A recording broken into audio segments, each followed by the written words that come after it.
Can everybody hear me on the stream? Hopefully. Yeah? Someone say something? No. Not you. Yeah, we can hear you perfect. Right, cool. You guys can be heard as well. I should be able now. Right, welcome to Heavyweight Gaming. Shit. Welcome to my party of lunatics. Oh my gosh, Maybonics. Oh my gosh. Oh, so many faces. So, what do we normally do first? Social media. We're all over the place. We're on Facebook. We're on Twitter. We're on Instagram. We're on Discord. That's classed as social media. All these things are going to pop up in the chat. Go follow us. We shall tell you all the stupid things we're attempting and going to do and etc. and planning for the next year. So that's all the social media stuff. Sponsors, they're a little bit all over the place. I'm going to forget some because I don't have the image works to move them across. But anyway, don't worry. So we've got Coyote Grey, who does chibi tokens. We use them all for our Roll20 stuff. If you follow that link that the lovely Mel has just put in there, take it at the marketplace and Roll20. There's loads and loads of chibi packs with like 100 tokens in them. They're like $4.99. Really, really cool. I use them on my Cyberpunk games, my fantasy games. I just love Coyote Grey's art style, and Coyote Grey's currently working on some fantastic work for this lovely bunch of coconuts. Well, at least 5 of them anyway. So yeah, we'll get that out to you as soon as you can see that. So go check out Coyote Grey. We've got Loki battle mats. If you're into tabletop and you're using maps at home or digitally, you've probably heard of Loki battle mats. Every Kickstarter they've done is super, super successful. You can go find them at exactly LokiBattleMats.com. All of their maps that they do like A3, A4, A5, big book of battle mats, giant book of battle mats. They're flip out, so you've got like dungeons, towns and taverns, you've got wilderness, you've got ritual circles, you've got mountain, all sorts of stuff. Go sort them out. Everything they do digitally, so you can go find them on DM's Guild, I think. Yep. Or just go to their site and they'll tell you where to get them. Drive for RPG. Drive for RPG. Thank you. They make a note. They've just done a Kickstarter, or just doing a Kickstarter for their sci-fi collection. There's absolute masses of it. It looks so cool. If you're into more sci-fi stuff rather than your fantasy stuff, go look at it. They're really, really good at what they do. So they're also a sponsor. Unofficial. No such thing. Don't call them that we said we're sponsors. They'll sue me. Syrinscape. They're super cool. They provide lots and lots of sound sets for your tabletops, whether you're sat at home and you're using a Bluetooth device or other device, brown tooth, yellow pink tooth, using teeth device.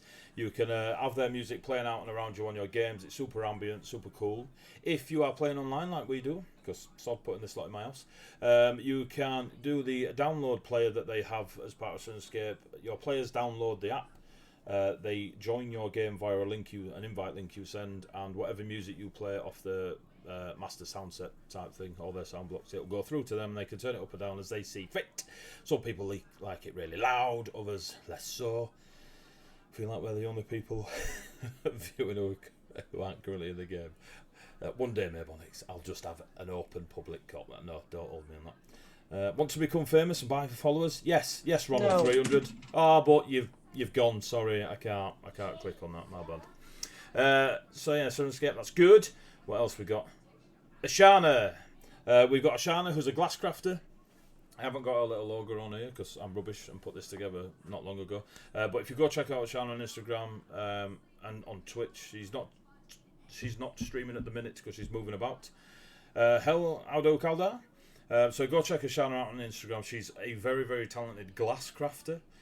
She makes loads of little miniature figurines, things like World of Warcraft and D&D and stuff like this. Super cool, and when she does stream, it's super zen. She's really cool to have on just like in the background and just chilling out with her, watching her do her thing while you're at work, honest, not watching streams. Ruffworx Creative, who, holy shit, where's the leather armband, love? Where's the leather armband? Rebecca! Where's the leather armband? On your chair. On my chair? She lied to me. Ruffworx Creative, go check out Ruffworx Creative. Where is it? You're not going to be able to see it anyway because you're over your I'll turn it off. It's good. It was on your You lied to me. Go to Ruffworx Creative. He makes leather and woodwork stuff. It's really, really super, super cool. He never uses his Facebook because he's an absolute nightmare. Yes. Thank you, Abandoned Chaos, for the It's Gravy Time. Hi, David. we're looking for it. Anyway, he makes super cool leather stuff, and he sent me some stuff, and he also sent me a little keyring that, as Mel said, you won't be able to see, but this is heavyweight gaming on a piece of leather. Whoa, there you go. Hey, woo, shy, woo. The only one in existence. You know, that's how much he loves me. So there'll be more of them getting made, and we'll be throwing them out if people want them. And he's done an amazing leather cuff to do a heavyweight gaming. And Ruffworx is also in a fan-made film of Assassin's Creed Valhalla. Holy shit, Rich, I meant to tell you about it. Yes, so when all that comes out, I'll be showing you all that as well. It looks so cool. It's unbelievable. But yeah, Couldn't actually afford Jason Statham. No, so they just got Nick. You've lost it, you've sold it. Where's the kids? Are the kids eating it? The children have eaten my leather bracelet. Lucy's probably put it somewhere. Lucy's got a strong jaw now. Anyway. Savages. Should we give them cutlery next? I tell you. Right. I think, is that it? Is that all the sponsors? Is that good, Mel? I'm looking at you, Mel. Yeah, we're going with that. If anyone else sponsors us, they probably will after this. 200 bits. If you donate 200 bits, and here's the thing, kids. If you donate 200 bits, because you feel, I'm going to read this because I love it. Do you feel sorry for these adventurers? Yeah, Do you, Sam? You should, because there's enough NPCs here to kill us all. Donate 200 bits / cheers to give the party a reroll. Monkey face. They can't be used on the DM or death saving throws. They can only hold 5 at a time, and they don't roll over to the following week, so they've got to use them this week. Here's the twist. When you donate the 200 bits, can you please tell me whether you're donating them to the player party or to the NPC party? They'll be the ones I don't think that should be an option. I don't think. No. What? Where are Sorry, my what? friends? Sorry, I don't speak player. I do not think that should be an option. Fuck that noise. Look, I got kids to feed, alright? Oh my god, don't 200 do bits. that one. Can we see? Can we see? Look at that. Look at Oh, that was It's beautiful. pretty. that. I'll be honest. When I sent him the measurements of my wrist, he thought it was. He's like, "Is that for your upper arm?" I was like, "No, that's just my wrist." He was like, he said some words that we won't repeat on it. Yes, made that with his teeth. So yeah. I like Mel's question. Can the NPCs donate to the players? Traitor. No. Depends how we feel about you, surely. Depends how good your persuasion roll is. Wait. So, Should be good. is that it, Mel? Have I missed out? Tasha's heavier crockpot of bits and bobs. Oh my god, yes. Boom. If you go to Probably remembered it. this link, there you go. The first major supplement by HWG for DnD5 Ed has arrived. Thank you for the bits, Maybonnix. Maybonnix! The NPCs. Yes, Maybonnix. Yes, Maybonnix. Damn it, We me. remembered Damn it, me. Maybonnix. So remember this. So, yeah, so our first major supplement, we called it Tasha's heavier crockpot of bits and bobs, because, you know, why not? 81 pages of subclasses, spells and artwork and everything TTRPG that a player wants. You can find it at DM's Guild at that link for You just wanna see us $9.95. cry. There's 200 copies being sold already. It's really super cool. Not only has it got 81 pages, it's got 80 new spells. So please go check that out. It's really cool. I'm so proud of what my nerdy little friends have written and drawn and painted and etc. and put together. And it was a very nice opening to the little teaser. So see if we could do this, and it went well. So next year we will be releasing a source book, and it will be for Atoria, which is a nation in Colossus, which will probably be seen quite a lot next year, but I'll tell you all about it later. There is a lot of bits coming in. Somebody mark down who's got So what. there's two think we've for got- the NPCs and 2 for the PCs. Yeah. Right, cool. Let's have a recap. I ain't got a clue what happened last time. Right, so the party's on the top, the NPCs are on the bottom. Okay? So I mean, crying PCs, it sounds the DM's doing amazing. I'm not sure how accurate that is. What if it's a crying Listen DM? to me every week. The DM's crying. The party are in the city of Ravens, the capital of Ravenholm. They did some shopping, which I'm pretty sure is the first shopping session we've ever done in 50 odd. This is session 56, by the way, folks watching. So thank you very much for that. You bought some potions on the old credit card of Lord Romerick. Lord Romerick put you up in the throne mansion that was in the Sovereign District. You have been invited to take a seat, take a place, throw in your opinions and such at the Sovereign Rabe, which is Ravenholm's national council meeting, as it were. There are several members, there are over 100 people in there, including yourselves, that are sat at a seat. They may or may not get their 2 pence worth. I will try to limit it to less than double figures, because sod doing 100 NPC. They'll all be the same voice, they'll all be bald-headed and bearded, but you know. The Sovereign Rabe has been called together to cover a couple of points. It has been called together... Oh, let's put some music on. Where's my Syrinscape? See, this is why they don't sponsor us. Hey, don't talk logic, alright? makes me what? How is that word not in Syrinscape? Dead to me. Use Syrinscape, it's great. You can literally search function. Right. Hopefully this will be alright. After buying a few things, Ruby learnt of the woodcutter and some of their religious practices. Zandria has commissioned some half-plate armour and a very large axe in the name of the woodcutter, and Zandria took her first step in the path of the woodcutter. What that holds, we shall find out. Let me see. Why is this not working? It was. I got no sound. Play. Sorry, chat. This is super professional. Straight, miss. Right, there we go. It should be playing stuff. General mansion ambience is what I've gone for. So if they start selling sugar dates and pistachios, I do apologise. But we'll leave it there. Chat, if you can't hear it, it's on the same sound mixer as the players. So I do have to turn it up and down, depending on how loud and stuff it gets. So I do apologise.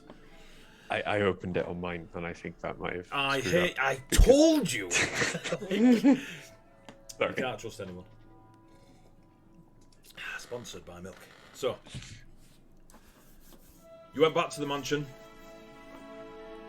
Some good music. You went back to the mansion. The meeting is to be held early that afternoon. You settled down, told each other you'd bought potions, had a cup of tea, and were taken to the great hall for the Sovereign Rabe to take part, or place even.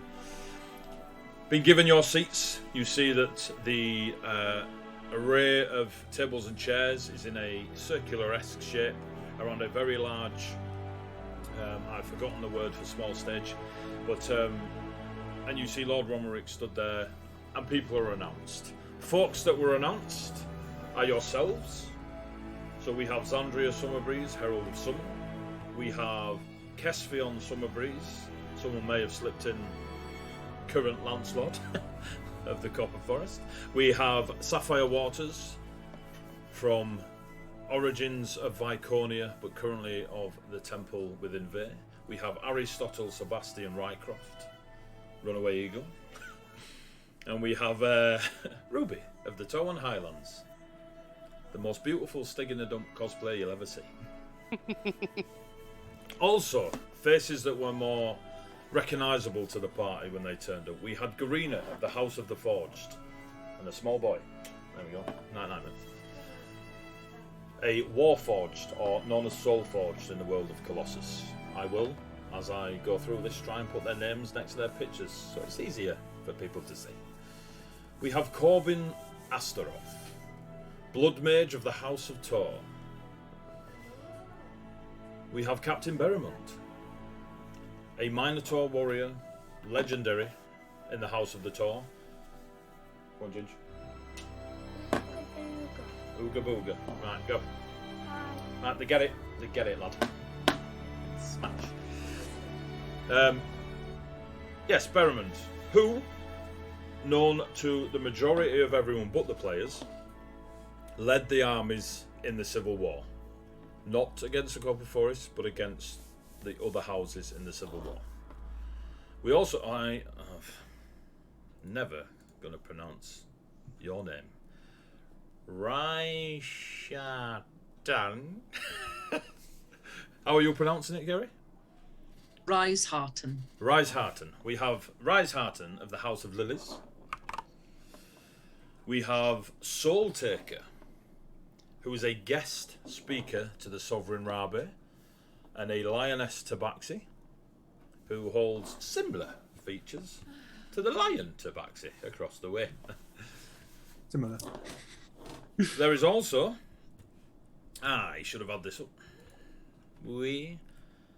Michaela von Trusen, who is representing the House of the Red Lady.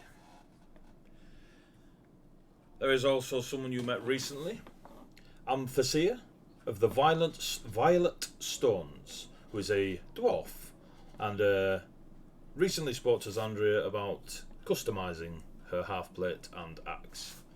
Also a guest speaker. And the other one I can't find.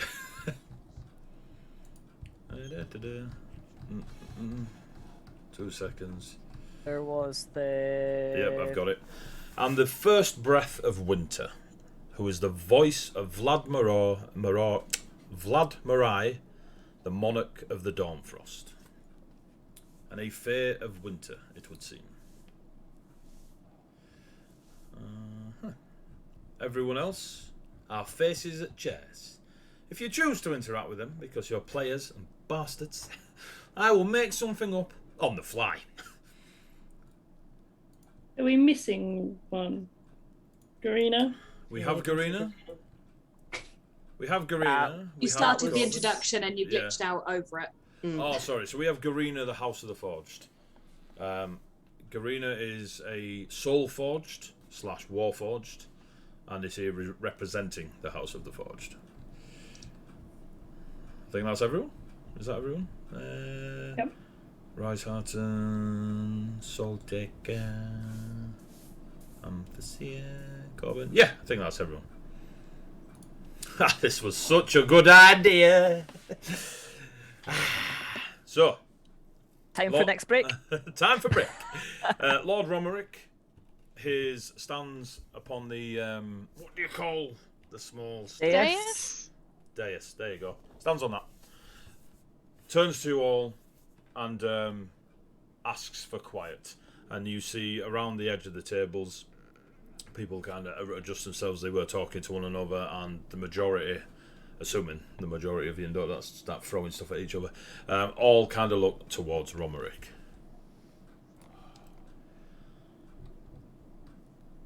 Greetings, one and all, and thank you for attending the Sovereign Arabe. It has been a while since we have had so many faces, both guest and regular, and he kind of just gestures in general directions. The reason it has been a while, it has not been a reason to hold such a established meeting, and more, we normally get together for things such as admin, so my apologies. I will chair the meeting. I will ask for those to give way to those that are speaking. If I ask you to be quiet, please do so.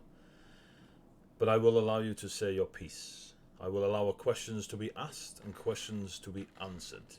What I will not allow is a rabble against a rabble. There are many things that will be brought up, some more personal than others, and there are a few key points that we must go through. Bringing things up such as taxes and lack of government administration going on in certain areas is to be held for another meeting. News I am aware of, and news I will give you now to discuss amongst yourselves for a moment before we speak to one another, as the violinist kicks in. The Great Ivory Wall, and he looks across to Elva, who is the current second eagle of the wall, has fallen, and there's quite a few gasps from a few of the people. You even, most of you, being who you are and of note, have people skills and perception amongst people skills, because this is kind of your bread and butter. even the soldiers that are doing just almost ceremonial presence around the place in alcoves of this enormous hall. There's an obvious shift of discomfort or a readjusting of stance, hearing the sentence, "The ivory wall has fallen." It has, since its creation, never been breached. The House of Eagles have held it for generations and generations.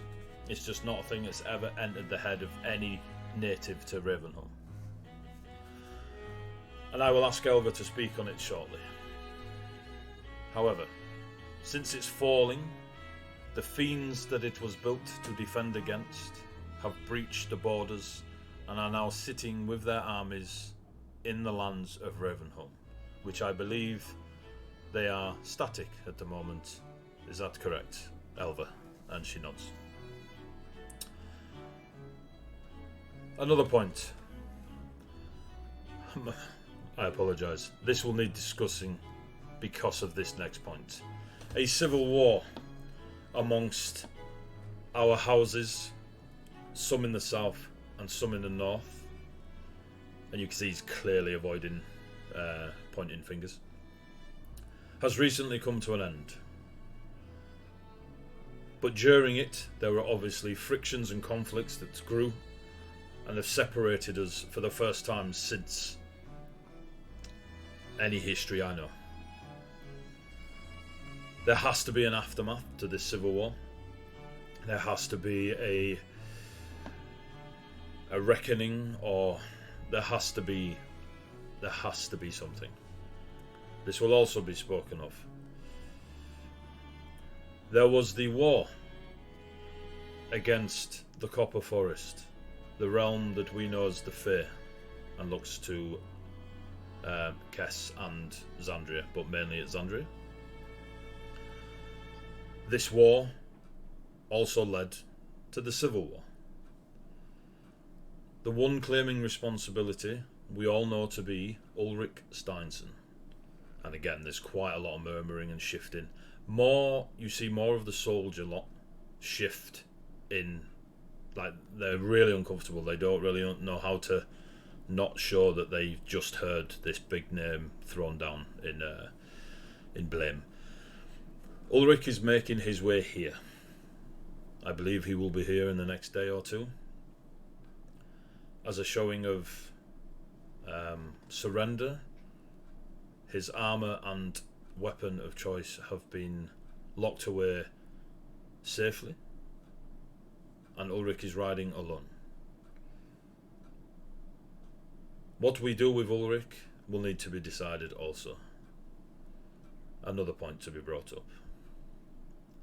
Those that have survived this war against the Copper Forest, their leader is known as the Jesuit, and sent word this very morning wishing a audience with those of Ravenholm and themselves. Without sending further word to any of the house representatives here, or any of those that still sit in their noble homes far in their provinces, I have told the Jesuit an audience will be granted.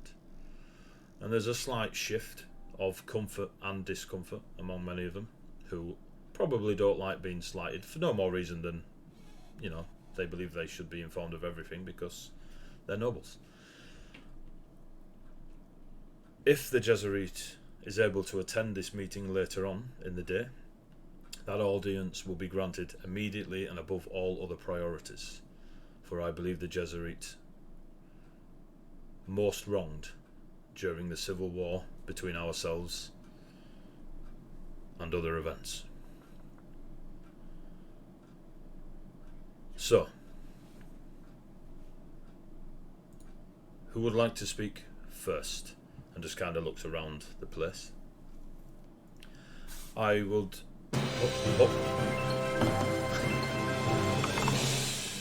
That alert just scared the crap out of me. Shit the bed. Thank you. Oh, that's why you jumped. Okay. Thank you, Elise. It was either that or a child had just tackled into you out of camera range. My ass just fell out. Jesus Christ. I need to turn that down. Lord Romberick looks to the guest speakers.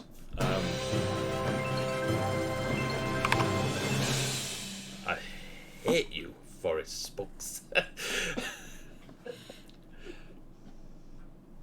Soul Taker, I would ask you to speak first, as you are a guest, and your information is slightly adjacent to the topics we are talking of, if you don't mind. I can speak first. I am disinterested in to hear about the copper forest. I'm more interested in talking about the falling of the wall and the problems that is going to cause. And as you know, I've been fighting alongside the House of the Eagles to stop that from happening, fighting alongside Elva. As you Just say trying to that, nod at her. Helva bangs her goblet on the table in recognition. And I'm sure you all know the stance of the House of the Eagles on the war in the Copper Forest. We find it to have been childish, and it has, I believe, taken away from larger problems, such as the fight at the wall, and could possibly be why the wall has fallen. There is a ripple of not liking true words. You all notice through many of the folk. Some of you here might not care, you might care, but there is definitely among the 100, if not more, of people do not like being called childish because of their status. I'd say words like disinterested in and it was childish. Ruby's eyes, like she's like swinging between Xandria and Caspian because Same. it gets belittled much more, and there's gonna be a fight. So They're like, just Ru- sitting, did paying bring our- attention. did we bring our weapons? Because I am the like weapon. knuckling on the staff under the table. I am the weapon. Well, we'll see, won't we? You're a Sandra? weapon. They're just paying attention. No particular. She'll carry on and say the main reason that I'm here today is to discuss a debt that needs to be paid. Someone at the back. What debt? The debt of the people of Ravensholm. And then a few people again immediately shift. Romerick raises his hand for the murmuring to stop. Yes, the fiendish army that sits in our borders is led by an order of the Pale. They are demanding that the debt of the king is paid. And there's I am also here demanding as such. Romerick is slightly taken aback by that. A few people murmur amongst each other.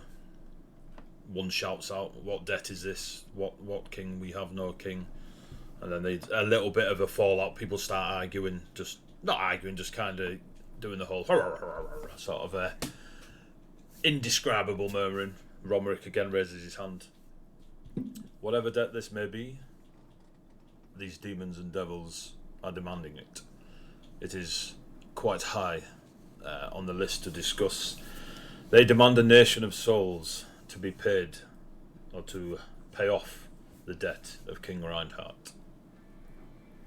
This will also be up for discussion. I thank you, Soul Taker. Do you have more words? I assume Only when we are to discuss the debt.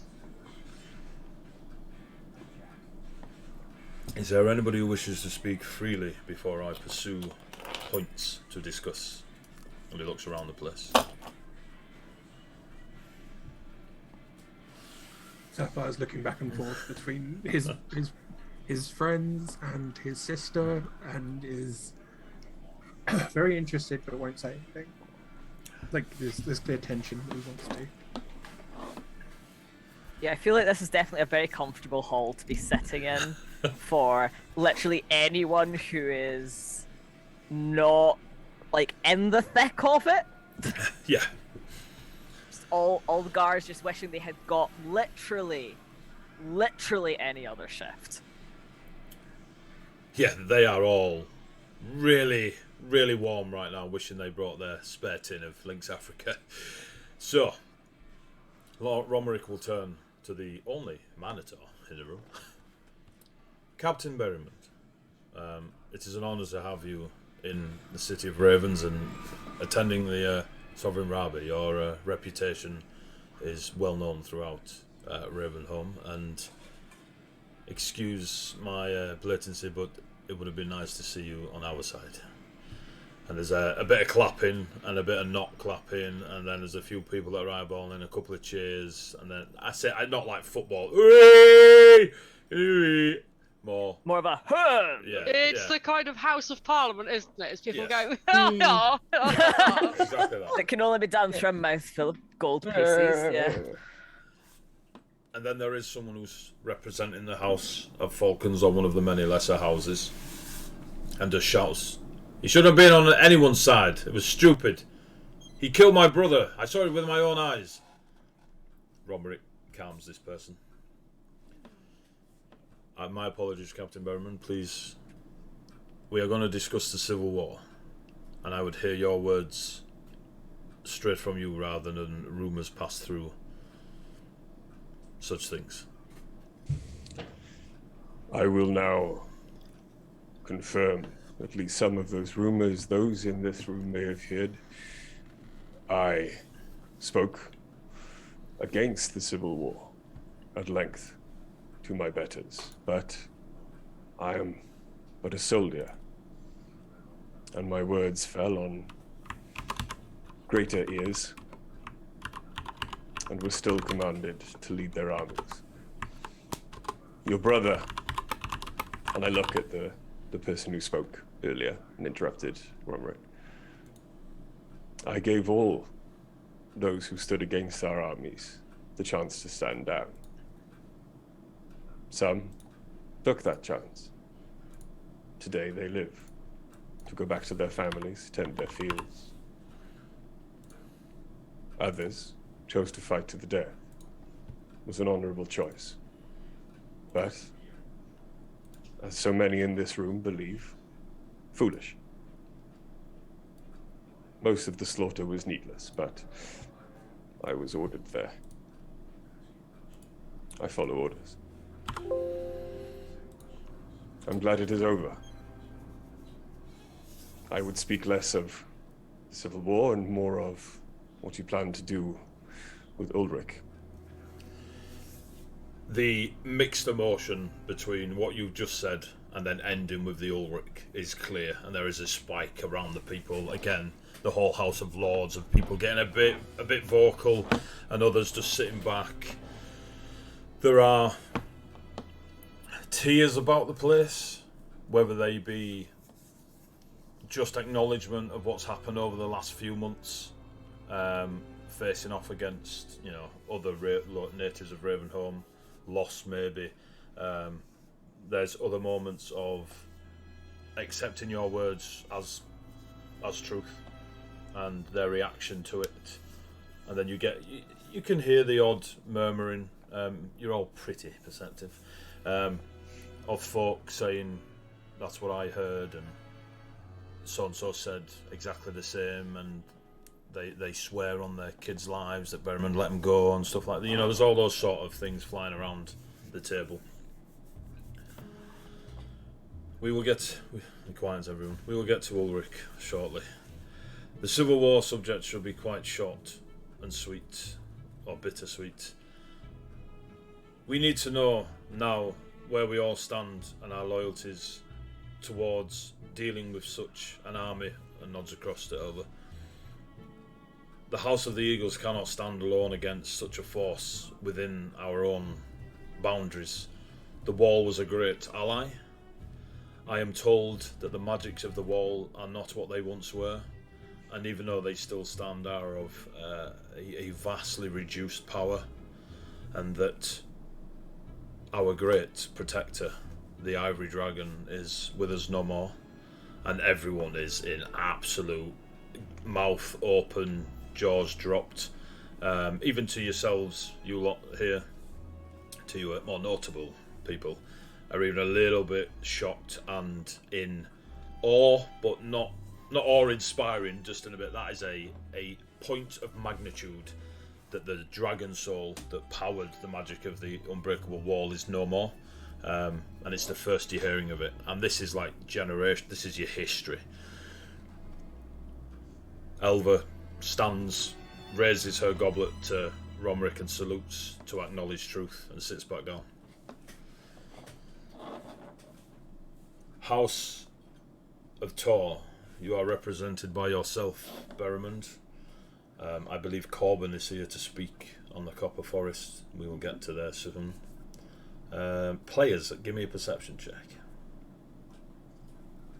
Just quickly, Adi, while that's happening, Yep. would Soul Taker have access to the message spell or anything similar? Soul Taker is a badass barbarian. Okay, no worries. Unless you've got to, bring along messenger. No, I just wanted not. I forgot we leveled up. That's a big. Yep. So go on then. Ruby, 18. Harry, Nat 20 to 28. Kess, 26. Jesus, Sapphire, 24. okay. Zandria, just don't matter, but any number. 26. Cool. Wisdom heavy. mention Wisdom's like of- the only thing you want. On a D4? Are you joking? Level 9 super wisdom. There is a badly hidden, almost wants to spit on the floor from Romerick, who you all know to be a very, very aged nobleman and has acted accordingly ever since the day you met him when he mentions Corbin Astaroth. Yeah, the mention of Corbin Astaroth and just his whole thing. Their whole and the Copper Forest will, I have a feeling, just bring a very he has been noted.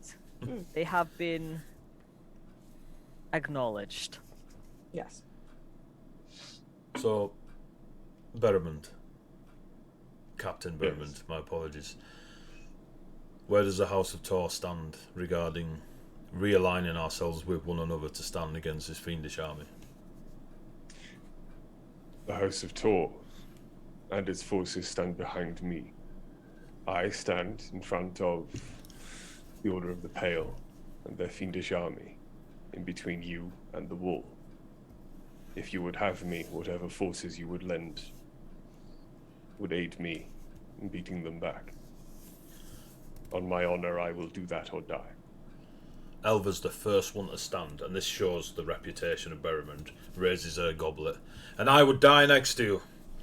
And then they all sort of just fall in, and you get a lot of... And all the soldiers around start banging their spears on the floor, and there's an absolute atmosphere of love for Berrimond. It's almost as if, they've forgotten past sins, if that's what you want to call them, but they are aware. Your reputation of, being Captain... Yeah, being Captain America is very well known.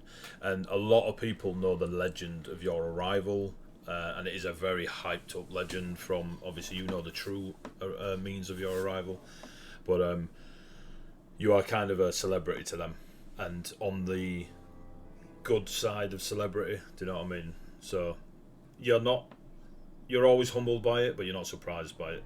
And the few of you that might not like Berrimond because he's such a goody two shoes, you're also aware that he does do what he says. He's just that guy. Yeah, based on all your crazy wisdoms, you do kind of see Berrimond just kind of, as the cheering gets louder, start to wince a little bit. Like, all right, come on, guys. Everywhere I go. Come on, man. Be cool, Not that I'm biased towards Minotaurs in the slightest. Corbin, you'll raise a drink, but you won't stand. Thank you, Captain Berrimond. I obviously speak for the Falcons here, and I will let those of this. Forgive me for saying lesser houses, but you understand, and looks across to a few that don't like being called lesser houses, but they understand the terminology and just raise a drink anyway to Romerick.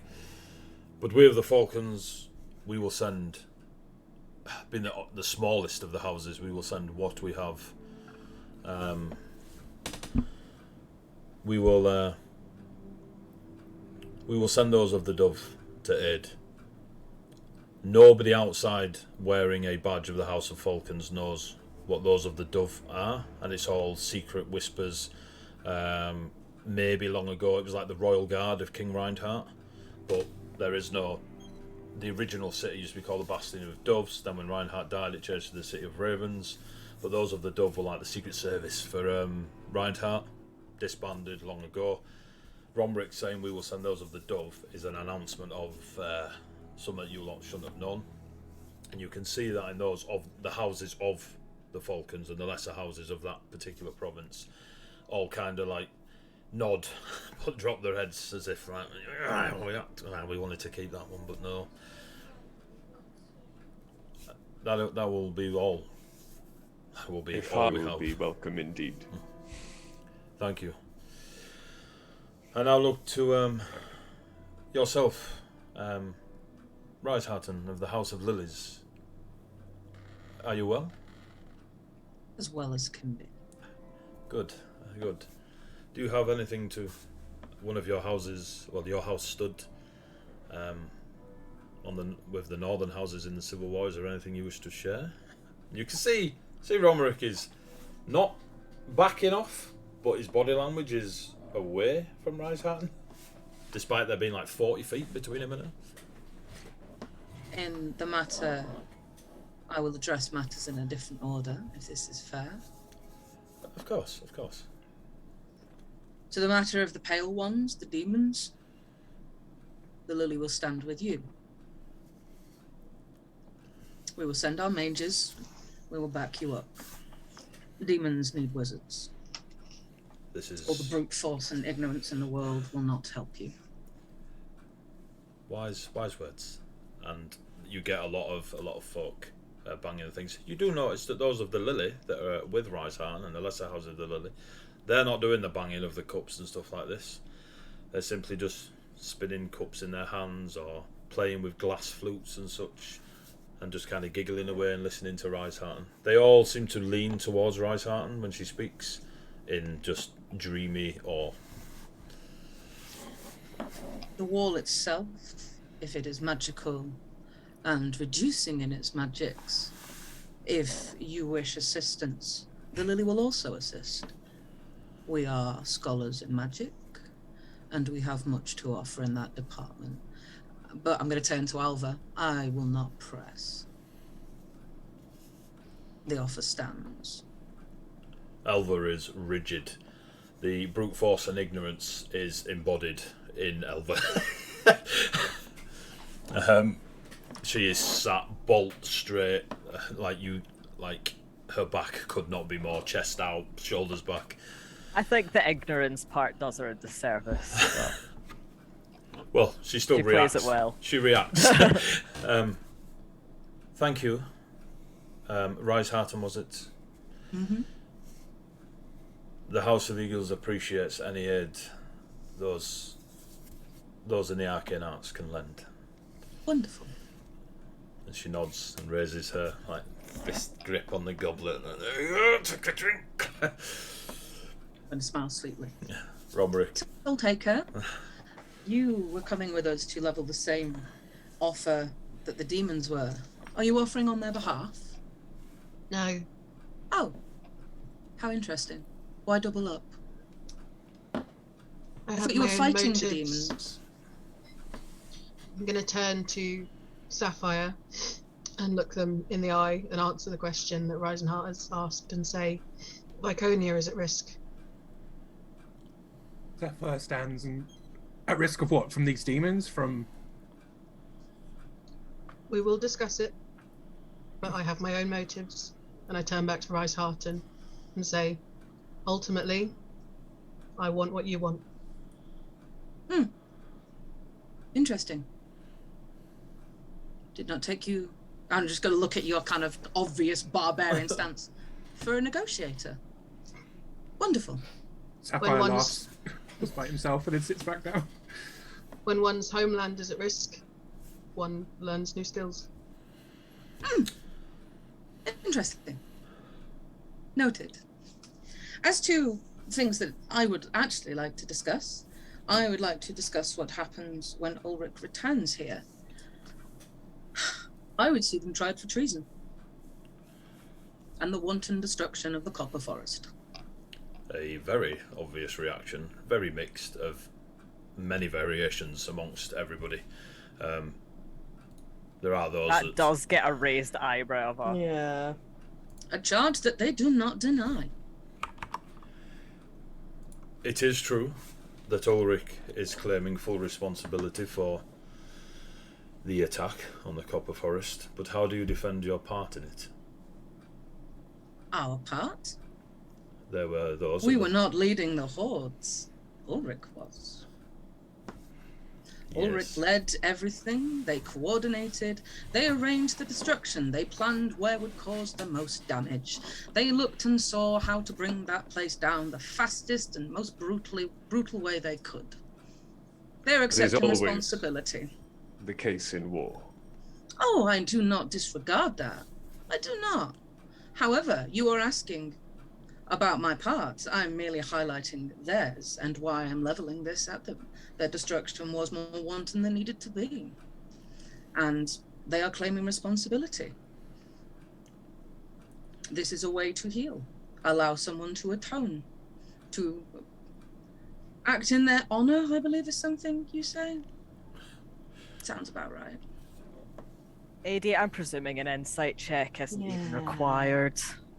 You read it as you see fit. Oh, I've already got questions. Don't you worry. I'm just writing them down.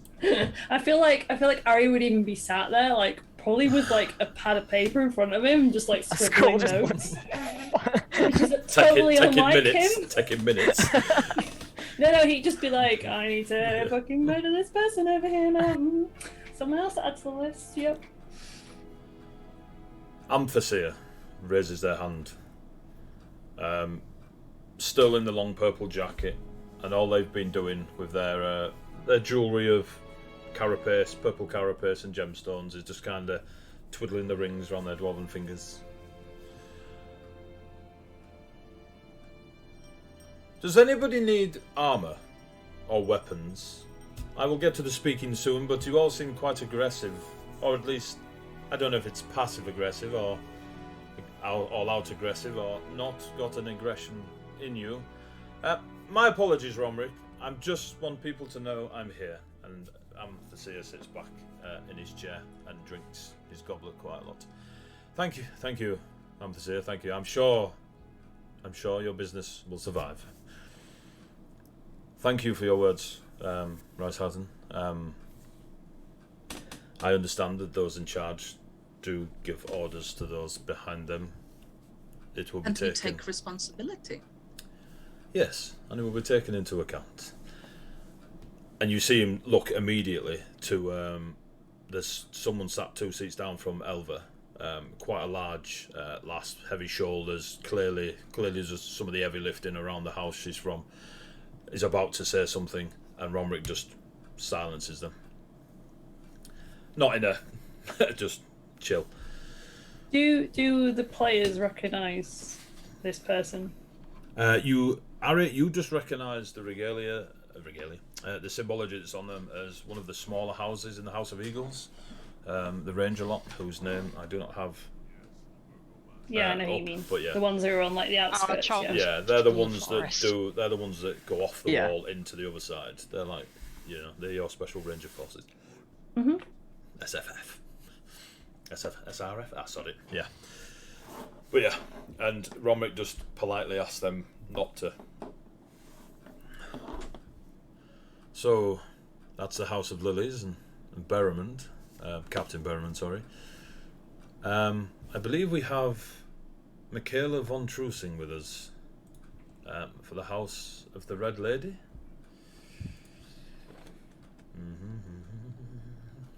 Does the DM have Michaela? 2 seconds. The DM is playing Michaela. They are now. Well, they will be. Stand by. There we go.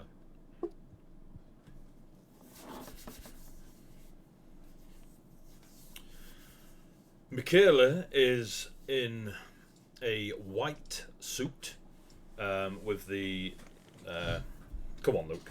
Fucking 55 sessions. The double-breasted, is it? the pullover where it goes fully across. The golden. I'm so proud. I'm so proud. It's only taken a year and a Got half. there. You got there in the end. Yeah, it's taken a minute, but we got there. It's a white double-breasted coat, long coat, all the way down to the wrists. The big buttons that are gold, then silver, gold, then silver, all the way down. The trim on it is silver filigree. You see a very intricate, almost like Celtic knot, but it's not Celtic. Just that sort of design of a empty hooded robe that is bright red, that just properly stands out from this white suit. The trousers match. They're not as white. They've got a kind of off-white or like a bone white sort of thing. Whereas like the top's kind of boom, bleached, the bottom's yeah. like more a natural fabric. Exactly. I know them words. And she is clearly standing out among those that are sat around her in your normal darker colours that the Ravenholm Gothic lot wear. But she stands. Her hair is immaculate. It is blonder than can be blonde, and clearly done so by magical means or by a very talented hairstylist. But either way, it is bleached blonde. Her eyes could not be any redder, and she makes no effort to hide them. There is a very obvious look to her of, stories of like vampires and such that always get associated with the House of the Red Lady, because the thing that their province is most known for is death.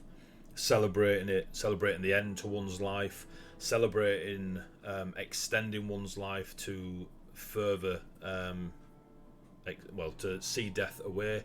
But it's not to do with like necromancy and zombies and skeletons. It's just death is a very beautiful thing to them, and it is their thing. To play a game of chess with death is basically their mantra. Stood either side of her, but slightly back, you see those in the almost monk-like robes with the hoods that are already up, and you can just see like the bottom half nose down, and you see the symbol of the hooded wolf, which is a wolf head with a hood on it. And you know them to be that particular order of the Hooded Wolf, which are very well known within the House of the Red Lady. To the rest of you, they're basically their paladinic order, and they follow the Hooded Wolf. The Pantheon of Ravenholm is 4. There's the Woodcutter, the Grandmother, the Red Lady, and the Grey Wolf. The Grey Wolf is the bite of Ravenholm. Those that worship the Grey Wolf do so to aggressively deal with Ravenholm's enemies. They're currently there for her. It seems that Michaela von Trusing is the only one that actually has a personal guard, as it were, other than the place, that are with them at their sitting at the table. You can imagine this is to do with the fact that there's a lot of blame thrown the House of the Red Lady's way, because Ulrich is of House of the Red Lady, and they're the ones that set the ball rolling. To some, she's beautiful. To some, she's fake. To others, it's down to their opinion. But she is sat as if she is the main attraction. Thank you, Lord Romerick. And she does she doesn't stand, she just kind of does a flurry with her hand. The House of the Red Lady apologises for what Ulrich has done in his renegade ways. It was suggested that further negotiations and diplomacy was used against those of the Copper Forest and their beautiful fair children. And she does a sign of the Red Lady that you do at funerals. We begged Ulrich to come back and speak, not to take the charge into the fair wilds. We can only imagine it's such a beautiful place there. Maybe not so much now. And just kind of shakes her head. We too were of the opinion that Ulrich Steinson, this traitorous bastard, we too believe he needs to die, to be executed for his crimes. You all know that the Hooded Wolf, and she gestures to the two behind her, their captain and Lord Captain and High Paladin and many other titles all fall upon Ulrich Steinson, the traitor of Ravenholm. And they can only do what they must when their captain tells them what to do. Now he is no longer their captain and will be served justice, I hope, by you all here. They are to follow another and not Ulrich, and therefore free to do what they should have done before and said no. But alas, those that were very loyal to Ulrich, they too have been executed, and the rest of the order has been cleansed. The Hooded Wolf are now back to being loyal and not riddled with whispers and plans to overthrow the throne. And as she looks across to the large throne that is at the back of this great hall that you all saw when you came in and has sat empty for generations.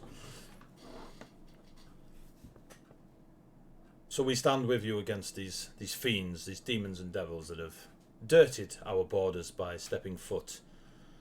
How very dare they? We only wish we could have sent more aid to the House of Eagles, but Ulrich was very demanding and threatening towards many of the soldiers in the House of the Red Lady's arsenal, and well, yes, he should die. And then she sort of just nods to Romerick. Romerick looks back. I would ask that if any more aspersions were to be cast on the character of Ulrich, they should wait until he can answer to them himself. It is strange that you have many words about his traitorous ways now, milady, but none of these words appeared or were spoken when you threw your lot in behind him, along with the house, your house, the House of Tor, and the House of Lilies, when they agreed to go to war with the Copper Forest. She looks straight at you. And what would one not of Ravenholm know about such things? Honor is my life. I know more about it, I believe, than anyone in this room. A bold claim. I'm sure one Ulrich, your best friend, will agree with when he gets here. I do not aspire to be the best friend to Ulrich, and I myself have said on many an occasion that it is good he is being brought to justice. But justice is truth, not lies. You can go wander the copper. Oh no, you can't. That's truth enough for us in the House of the Red Lady.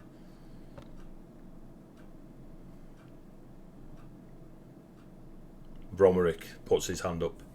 Captain Berrimond, Lady Von Trusing, please.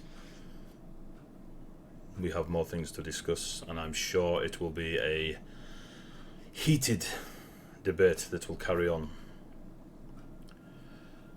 But what I take from that is I can close the point of, are we in a position to at least gather forces to face against the Order of the Pale and their fiendish armies?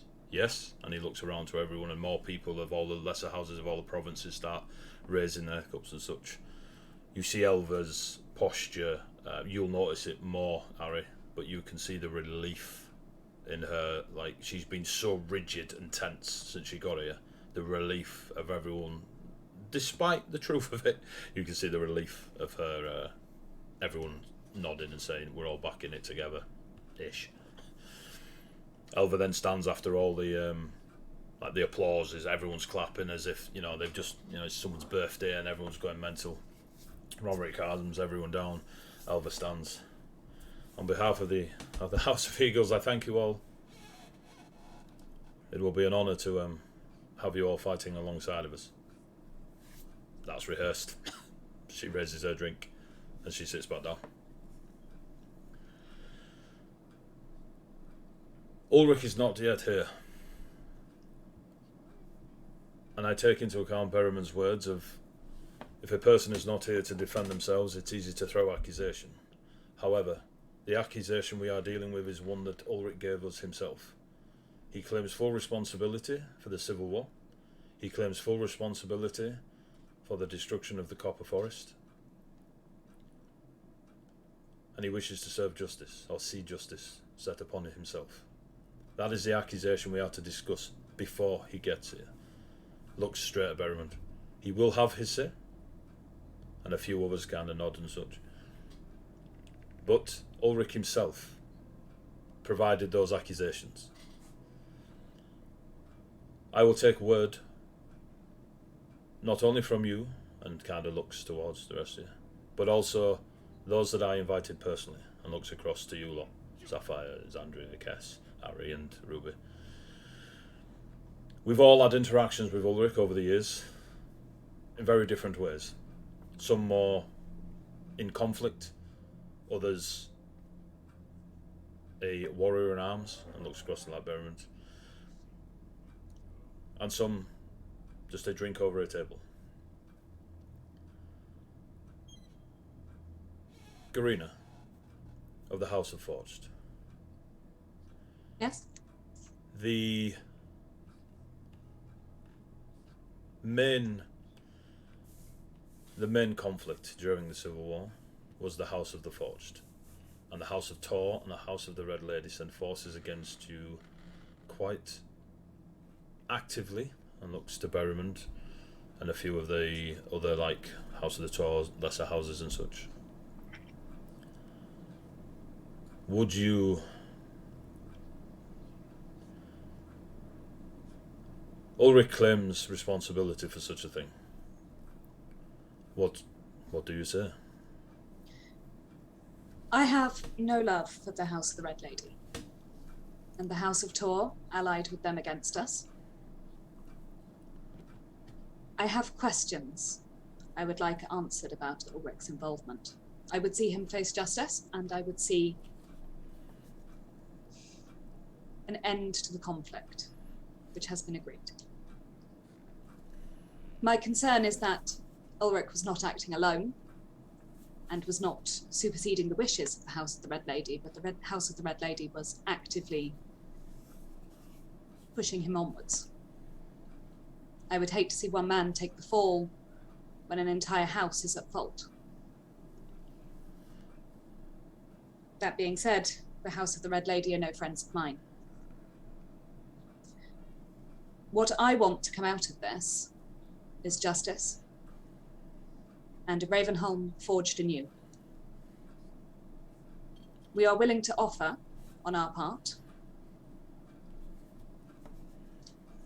weapons from the House of the Forged to each of the great houses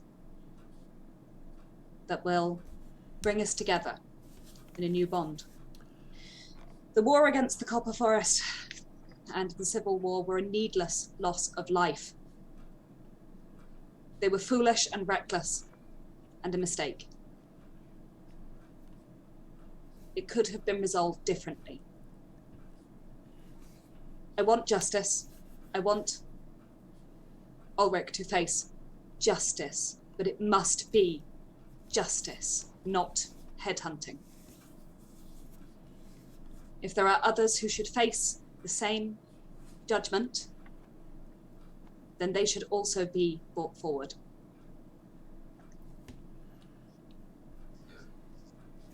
Thank you, Garina. On mention of the House of the Forged are willing to provide weapons for the great houses, imagine every child being told it's Christmas morning in the world, all stood in front of you right now. Your house embodies its name. Throughout the world, you are the only ones that have ever successfully created a soul forged, war forged, such as yourself. You're the only one in the room. You're the only one you've seen in the city. They are incredibly rare. To do such a thing takes a great amount of one's spirit and soul to even attempt. Everyone knows the legend of the Star Gauntlet, the gauntlet that the great smiths of the House of Forge use, powered by a fallen star, and the myths and legends pour out from it. Beyond the borders of Ravenholm, anyone that is into their, magical items or treasure hunting or acquiring the finest blade and armour in the world, everyone travels at least once to the House of the Forged to try and get and understand how much will it cost for you to make me this and use this famed star gauntlet. And it's all very much a case of it all stays in house. It's not something that you just, you know, wield and swing around. No, you can't have a Vorpal longsword, etc., etc. So there's a very big reaction when you say that. When it gets to the justice side of it, there's some minor discomfort in some of the people that are associated with House of Red Lady, House of Lilies, House of Tor, those smaller houses that are a little bit like, okay, we could be the fodder that's thrown in here. We know how politics work. There's a few people that look quite keen for justice to be served. Others look a bit saddened by the whole experience of just having to find and judge their friends and family and people of Ravenholm. But the biggest reaction is the swords for everyone, or weapons for everyone, sorry, followed by the very mixed reaction to it shouldn't just be Ulrich that gets in trouble here. Because for a while you noticed that people were quite happy for Ulrich's point, but saying that, you've caused a bit of discomfort against some of the lesser houses in the room.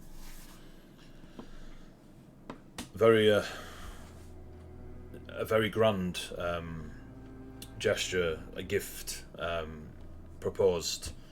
And even Romric's looking around the place like, did Garina just say that? Somebody write that down. And I agree. I personally, and I speak for the Falcons and nobody else, we believe more than Ulrich deserves to face judgment. However, the opinion of the House of Falcons, and it is opinions that I will need to aid in our dealing of justice with Ulrich.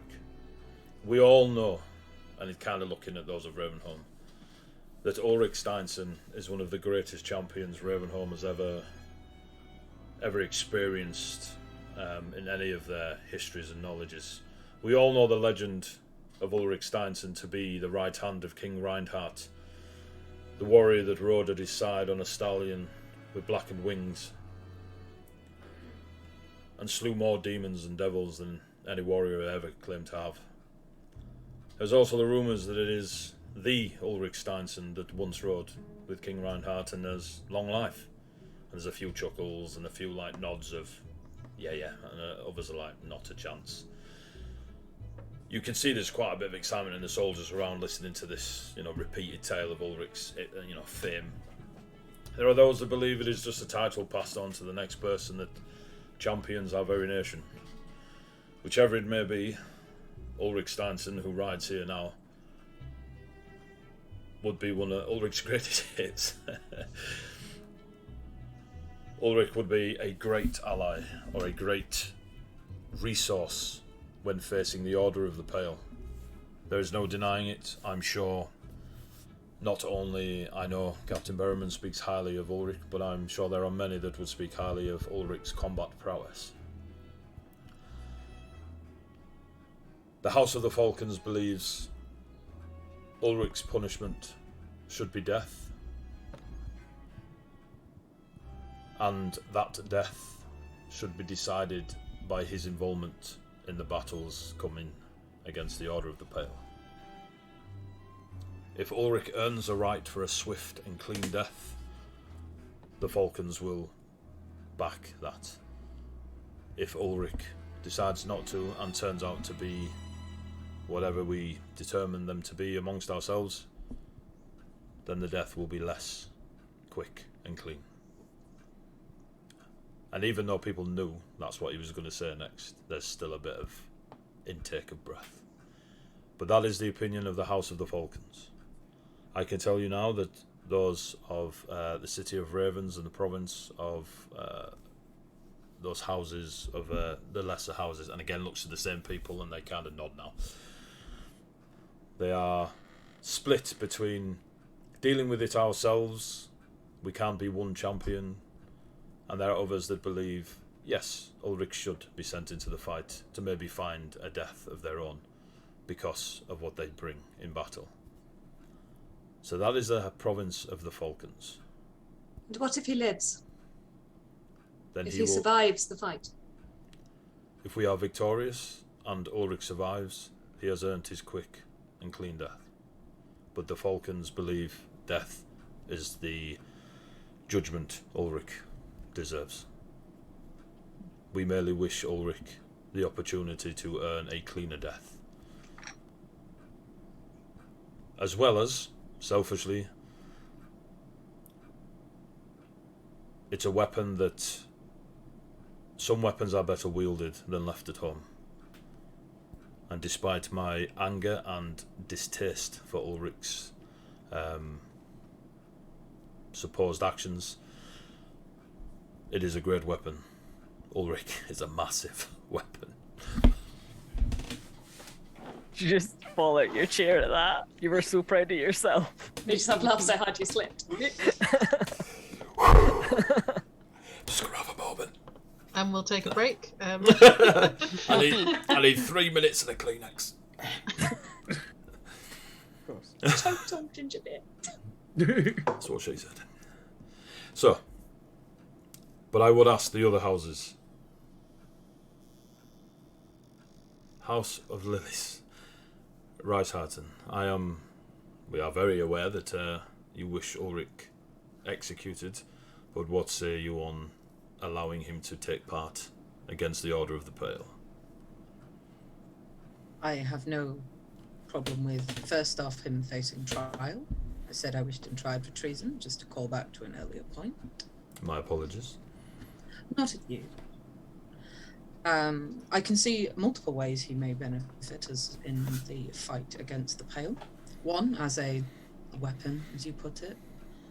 Two, if his soul is really as ancient and powerful as the stories believe, our wall appears to be missing one.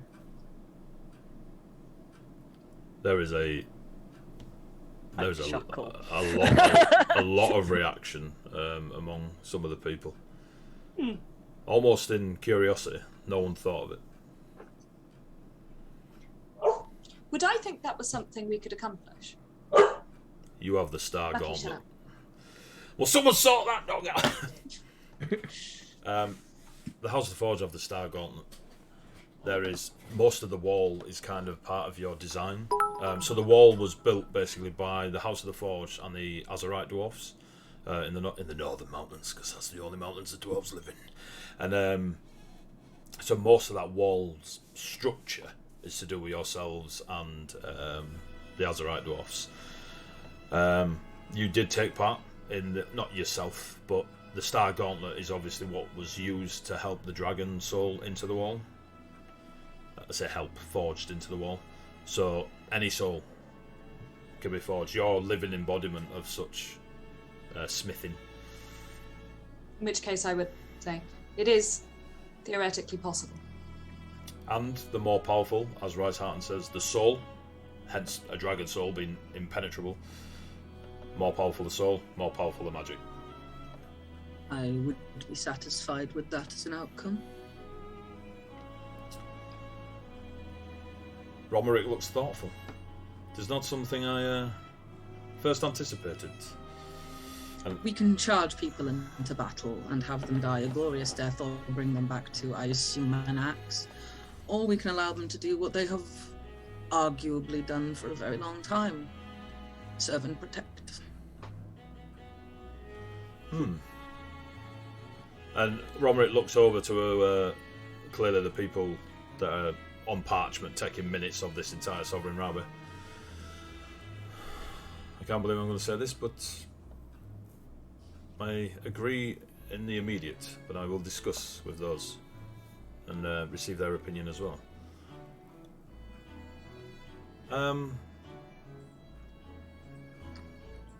House of Tor. I would first ask Corbin Astaroth of the House of Tor. Do you think Ulrich should be judged here immediately and a possible execution or not? Or do you think, what do you think on the matter of them taking part in the battle against the Order of the Pale? Well, in terms of the House of the Pale, give the fiends their owed souls. repay the king's debt for all it's worth. In terms of Ulrich, swift justice, execute the boy. Execute him. I see no reason not to. If you want him to take the fall for everyone involved in the Copper Forest and such other events, then execute him. Allow him to take the fall. Corbin, can I just ask? Your first sentence there kind of took me aback. You want to give the fiends the debt they wish or they claim is owed? Yes, why not? It is a nation of souls, Corbin. And there's a few people kind of nodding with Corbin, and a few people nodding with Romerick, and a few people just don't really know what to say. The problem I have with that statement is you plan on sending an army to face off against these fiends. An army is not going to satiate their hunger. It is not going to stop their advancement. They are owed a nation of souls. Surely they have the power to take it. Surely they will advance on us. They will advance on the City of Ravens. They will take for what is theirs, and the fallout will ensue. Give them what they're owed, or at the very least try and promise them something so it is He delayed. speaks the truth. It matters. And there has not been nearly enough discussion on how you are either going to pay the debt or fight them. It is once the Ulrich point is discussed, we can discuss the debt. The thing is, Ulrich's soul is no worth more than It one is. man's soul. What good is it going to be sent into him into battle? He might have an old soul, he might be powerful, but it is still one man's soul. Execute him, use him for the war, whatever you wish. Just the debt, I believe, should be paid. All is fair in this kind of war. Would you not agree, Lord Romerick? Is this debt repayment a demonic pact? We are yet to find out further details. They merely... Because wording this could be done incredibly easily, with very little loss of life. I mean, surely the pact is well known. What details this deal with the fiends? Romerick puts his hands up. Second Eagle and Elva stands. All we've heard from the Order of the Pale is the king owed a debt, and the debt was a nation of souls, and they're here to claim it. They've given us no numbers, they've given us no wording of contract, they've merely appeared in force and demanded it. They are not pushing us, they are not fighting place, us. A nation. Done. Within Ravenholm? Outside of Ravenholm? Whatever we want. Declare the prison gallows house of the people we are already due to execute a nation, and give them. If it's a demonic pact, that should satisfy it. Use their own wording against them. I like this one. There is a lot of agreeing, disagreeing, absolute disgust. For you, like... At the disgust, heads. it's just going to be generally, Oh. if they are already scheduled for death, waste not. Shit, the birdhouse of Lily's going to win this. So... the new nation of Ravenholm is the House of Lilies. Before If Elva... it is a pact and we can find the exact the exact wording of it, we can use it. Before Elva can say anything, Romerick asks her to sit. I don't disagree that wording can be taken to our advantage. I think the idea of declaring a nation and just saying, here, here's your piece, is very much what they've asked for, but again, I will take into consideration, as will, I hope, the other houses. You can see Romerick is stuck now. You that know him better, i.e. the players, you can see that Romerick is... The words that just left Rasenhart's mouth are accurate. Like, you can see the logic in his head going, shit. And at the same time, there's that, loyalist of Ravenholm. So you get that he's a little bit on the fence about such an idea. I'm already aware of... Thank you, Corbin. Thank you for your very raw words. Glad I've stirred the pot, your lordship. Surely we can find out the wording of this deal that King Reinhardt had with the Pale Ones.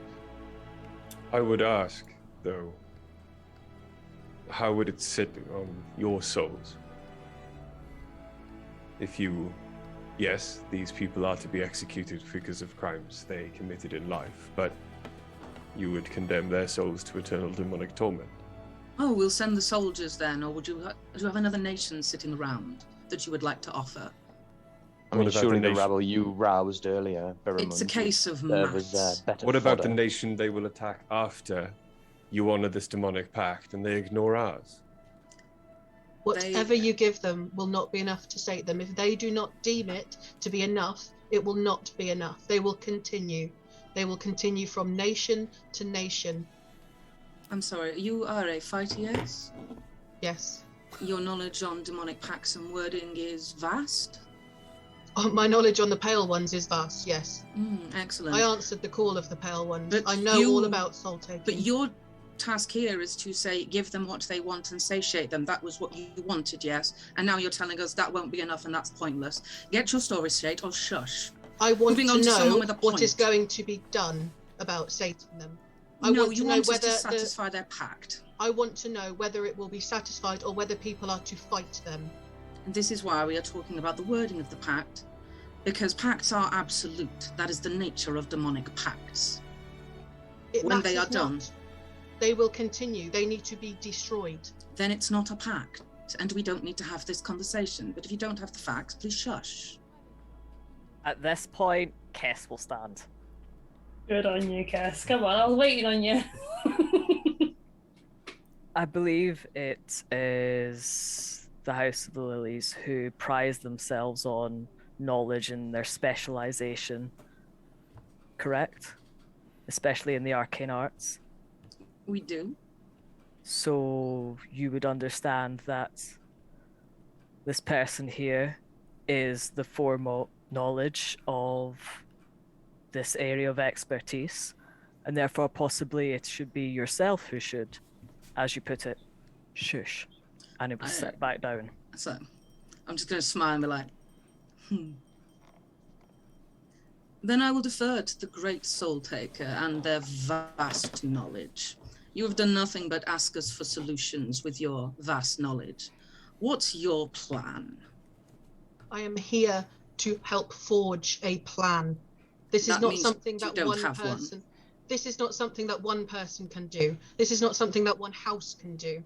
Not even one nation, because these Pale Ones will go from nation to nation.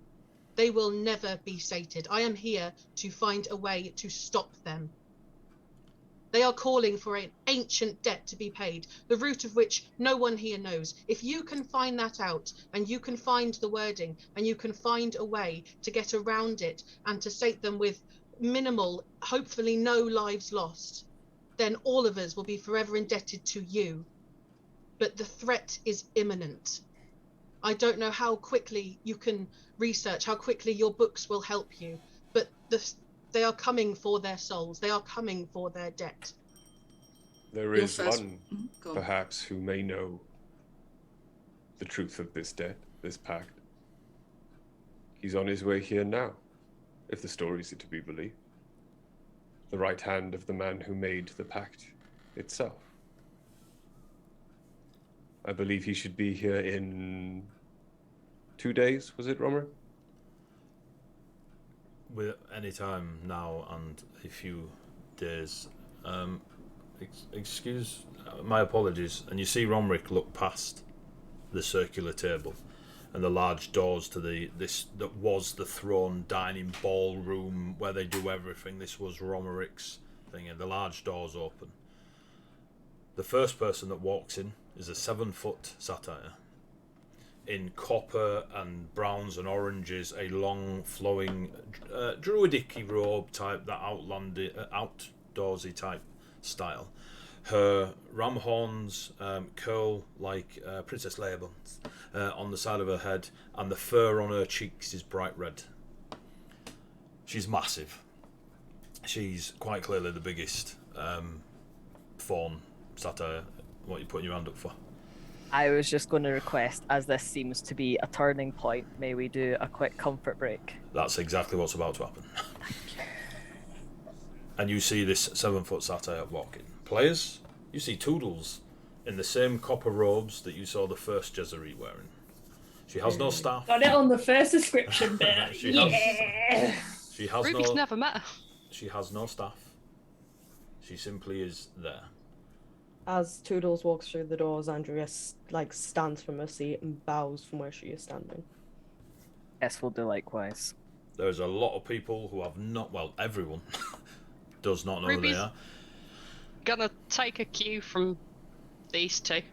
Harry If will Kess do is the bowing same. to Harry will bow someone, to her. then you should So probably. it's- yeah. If Xandria is fucking bowing to someone, you should probably bow to them. Sapphire has stood and is like Draconian kind of. So you five greet Toodles. She's about 50 feet down the walkway. She kind of sees, the amount of people that are sat here, and she nods. And there's the red on her fur, kind of. Even from this range, I bet she's blushing. Stood behind her, slightly off to the side, is a very large gentleman, and by large I mean heavy set. Not as tall as Sapphire, but you can tell.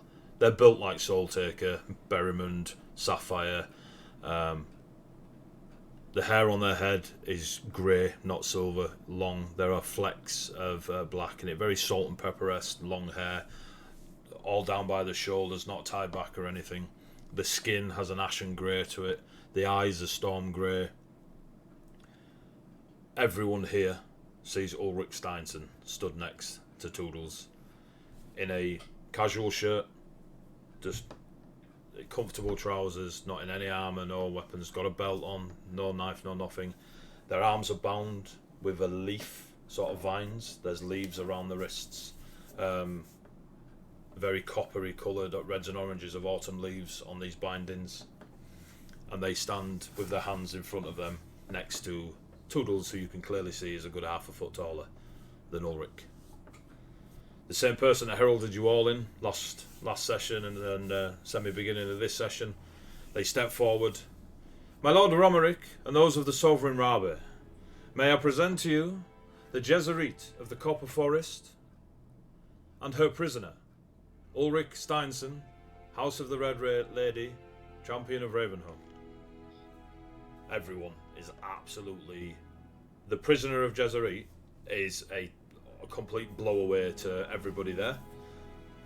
Romerick looks at everyone, they all look at Romerick, see what's going on. A break. We need a break. Guards, and you see that most of them, not rush, but they walk down to Toodles and Ulrich, and they kind of make them comfortable. Please, we will reconvene in 10 to 15 minutes after we've... So, chat, we are going to have a quick break. Players, MP, we're going to have a quick break. We'll have a little toilet break, grab some drinks, and we'll be back in about 10-15 minutes tops. Please stick around. It's cool watching chat go mad. Take care of yourselves, and we'll see you in about 10 minutes. Break.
No.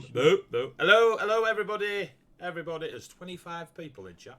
That's all them dummy accounts we've made. To listen to us argue. Listen to you lot argue. This is the easiest session I've ever run. Right, so thank you for staying tuned or joining us or etc. We basically decided to attempt players and the monster roles, NPCs, being played by beautiful friends of mine. And so I put them all in a political situation, raised a few bullet points, and just let them shout at each other. It's great. Absolutely great. Hey up, Malky.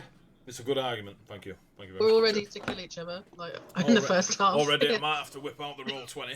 Yeah, we all need character sheets. Lady. So, just before the break, there have been some backwards and forwards discussions of what should happen with Ulrich, the Fiends, the Souls, the Civil War. There's been lots of opinions being thrown around. No hard, concrete decisions made, which is cool. But there's been a lot of suggestions. Ulrich in the Wall was one I never saw coming, so I'm written in. That's gone down on the whiteboard. But yeah, it's pretty cool. And at the end, just before the break, there was an icy break called because the arrival of Toodles, the current Jesuit of the Copper Forest, with her alleged prisoner, Ulrich Steinson, House of the Red Lady, champion of Ravenholm. Guards were brought around them. Ulrich was led away. No fighting, no nothing. Toodles was brought straight to U5. Her presence is one, warming for those that have met her. Like, you're aware of Toodles, you have a friendship when she was just a bardic satyr playing the panpipes, and now she is the archfey of autumn. Romerick, as he was before, with the original interactions with any of the Copper Forest lot, is in complete awe and almost childlike despite his age and years, and is unbelievably respectful to Toodles, and is doing very, very low bows. There's a fucking massive, excuse my language, wide berth of Toodles from those next to yourselves. They've given you all the privacy in the world. Yourselves, you were named NPCs. React as you see fit. But the common folk, as it were, the non-named, they don't like being near such a present. I mean, Toodles in the Copper Forest is, well, the Jesuit in the Copper Forest is a powerful force. Walk in the material realm, there's a feeling that some people do not like, and others warm to it. But you have Toodles, aka the Jesuit, at your moment, with you for a moment. You can see all around you, like Soul Taker, Eisenhart, Berrimond, Corbin, Garina, and such. They're all walking around and taking drinks or interacting with different houses and lesser houses and such. But whether it be fleeting or just to get one up on them, etc. People have now been moved around. Tables were brought towards the end of Romerick's call for a break, and they've been almost not buffet style, but there are jugs of wine and waters and juices and such that are put around people to take refreshment. There are many folk. It's more symbolic as this help yourself, because many of the folk here are used to other folk helping themselves for them and bringing it to them. But there is an element of socialiteness going on, very socialite, but there is quite a bit of it going on. And you see Toodles stood before you, and she just smiles at you all, bright red fur cheeks, and just is, you can see there's like, you'd swear in any other situation she'd be in tears right now, but she's holding herself tall, which even for Sapphire is, I forgot about that. Hi everybody. I'm Romerick. I will give you your privacy, Jesuit, Toodle, Jesuit is fine. And he sort of like shuffles away, like his back aching. I love that he can't bring himself to say Toodles. It makes it so much more powerful. Romerick is etiquette. And she says, hello everyone. Sapphire being the exact opposite of that, like smacks her on the back, like, oh, look at you! High five and a fist bump. Well, congratulations on your promotion. Thank you, Sapphire. Is everybody well? Xandria immediately drops down to one knee and kneels before her, head bowed. Xandria died, but she got better. Oh, okay. There's a moment you can just hear a little sigh, just... Please, Xandria, stand, please, not here, please. Xandria will stand, but her head is It's still been- bowed. It's been months. I don't want to stand amongst friends in such a way. How's this? And she kind of just looks around this enormous hall full of noble folk. Horrendous, Jezerit. Yeah, I'd agree with Andrea. It's horrendous, and you are definitely a sight for sore eyes. Because my next suggestion was going to be, please wait for Jezerit to arrive. Thank you. Is not everyone a sight for sore eyes for you, Harry? And she kind of just nudges Sapphire in a very awkward. Sapphire breaks up. Sapphire's doubled over laughing. Sapphire's going through a lot right now. Sapphire's in a weird mental place right now. Was not expecting that. Ariel definitely smile back at her knowingly, but will very much be more aware of the situation that they're in right now.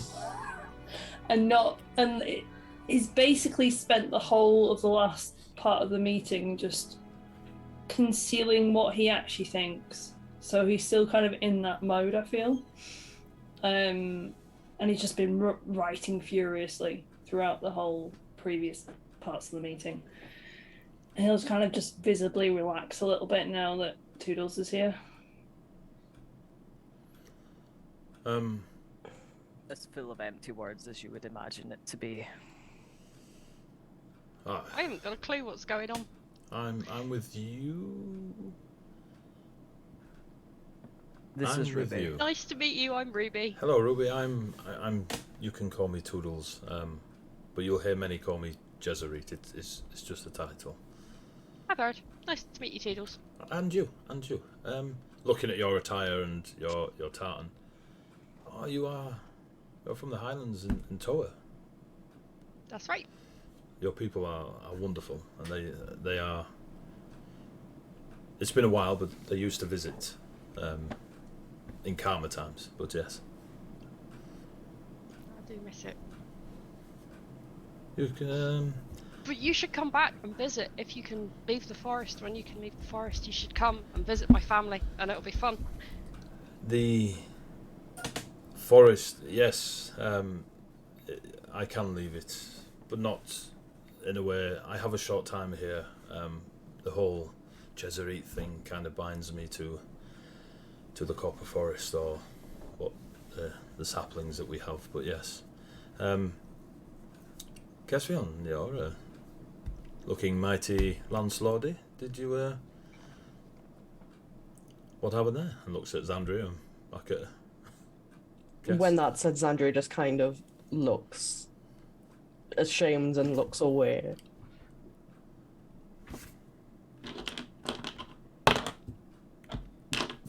There was a change of hands of the lance. Drea passed for a while. Oh, Sapphire wasn't being dark funny then, no? Oh, okay. No. But it is behind us now, and we will move on. So you are my where we have landlord. to. I am. We should definitely talk then. It has been too long. What is going on with Ulrich? There is a lot. I'm still trying to. Many months. I mean, I wasn't expecting the role, and it's not normally of my particular folk that take such a step. But Akarian, and I got to meet Ashaldria for the first time. It was breathtaking to see Akarian smile truly, and not just when mocking others. I feel my title allows me to say he's a bit of a knob sometimes. I think the human folk throw it around a bit, but I suppose he's ours.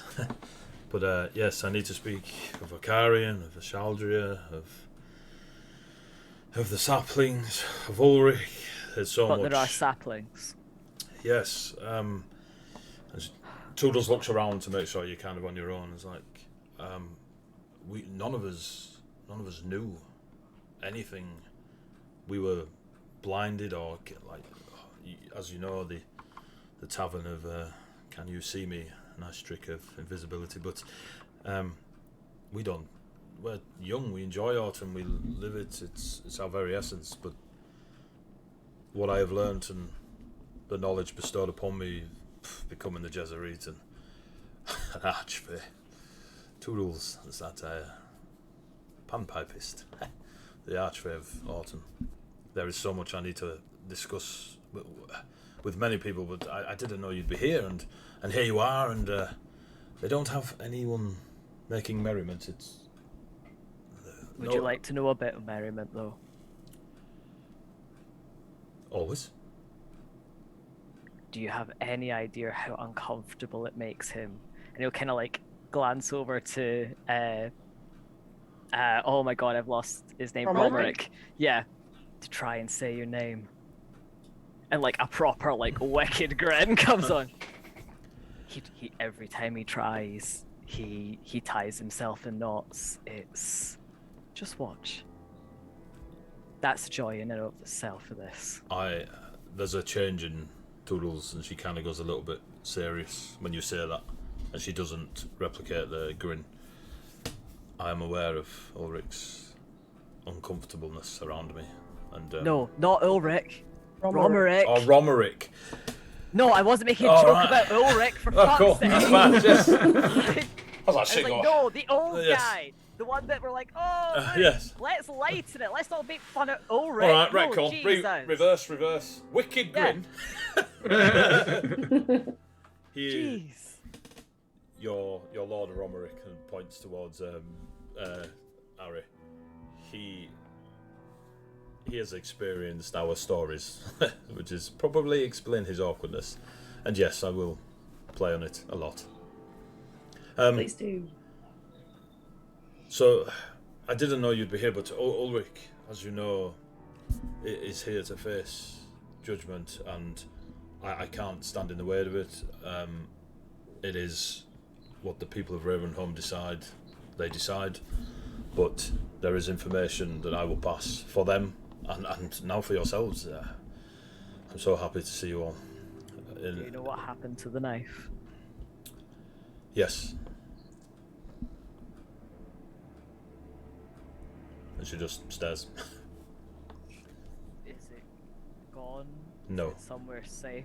Is it, it is in worse hands than it was before? It is not gone. I hope it is safe. And I hope my hands are not worse.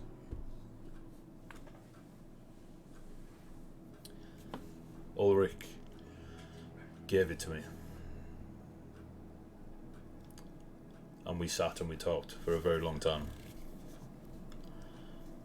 It seems that when you are within my, and she kind of gestures to herself, my glade, my personal glade, not that of the Copper Forest, but I know truth. You cannot speak falsely to me. It was something. It is part of Ravenholm and the Copper Forest. There is a magic to it, quite old, and very, very fair-like. I enjoy it. Are we safe to sit and talk here, or? As safe as we are anywhere here. I assume after their meeting I will be announcing such things, but I will give you forgive me, but a shorter version. There seems to be a lioness peering in your direction, and I will speak to Lord Romerick of such things, but if Ulrich faces death, so be it.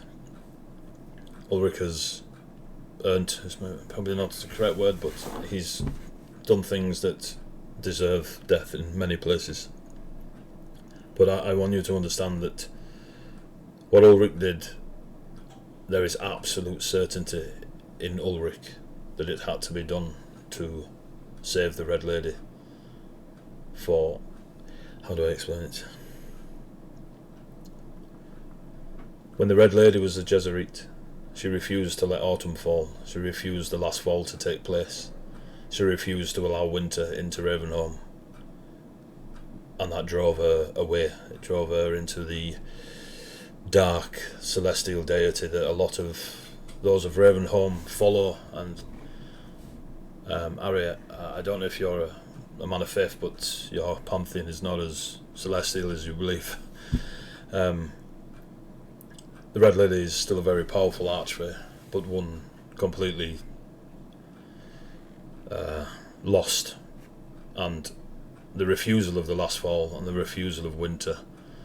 And she, Toodles, the first breath, so the Winter Fae that turned up, the voice, not moved from their seat since they arrived, not even interjected, not even reacted during all the talks, not even reacted when Toodles walked in. But you've all noticed that Toodles has acknowledged them, but will not look at them in the slightest, and almost kind of turns.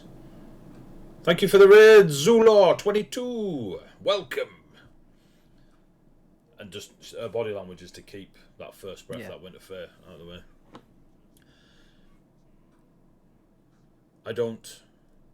I agree with what Ulrich was trying to achieve. I can't agree with methods because it's too intimate and personal, but maybe from the outside those here will see it differently. But autumn had to fall. That's who we are. That's who the Copper Forest is. We have our last fall. I see that. I never thought to ever not just play panpipes with my other satire brethren and Can You See Me tavern. It was, none of us thought, like, we have young fae, old fae, very, very dark fae, very joyful fae. There are people of Ravenholm that will stand here now and swear that, they killed their children or their partners or their family or their friends, because we all know, and kind of looks at Xandria and guess, we all know our people are just as capable of those things as other people, and we kind of get a bit of a reputation because we have the wilds, we have the realms to disappear into, and folk of a lesser... What am I saying? And she's kind of just adjusts herself. It's too long. It's not the short version. I apologise. Please, when we are dealt with all this here, I will sit and I will speak with you. But no, if Ulrich dies or is executed, so be it. But within his heart of hearts, I read that Ulrich's soul is as on par as myself. Malika looks at Xandria. As the Red Lady, as the Grey Wolf, as the grandmother, as the woodcutter. The woodcutter. Ulrich is... I don't know. I need more time to speak to you. I need to go speak to Lord Romerick. I do very well at containing my anger, as I have to, for our saplings need to grow, and I don't want to nurture them with anger in my soul. But I too wish a justice to be faced by those involved. If Ulrich is pardoned, I would be happy. If he is executed, I wouldn't be upset, and I hope that makes enough sense for now. But I must speak. Doodles, you've made more sense in 5 minutes than the whole of the rest of this meeting. Thank you for that. You are dealing with humans after all, and this kind of nudges Harry. I will speak with Lord Romerick and the other representatives of your great houses, looking at Harry. Not my great houses. Looks at the eagle rapier. Sees the 2 gemstones. Both of them are very powerful, Aristotle. And I know that blade. They are.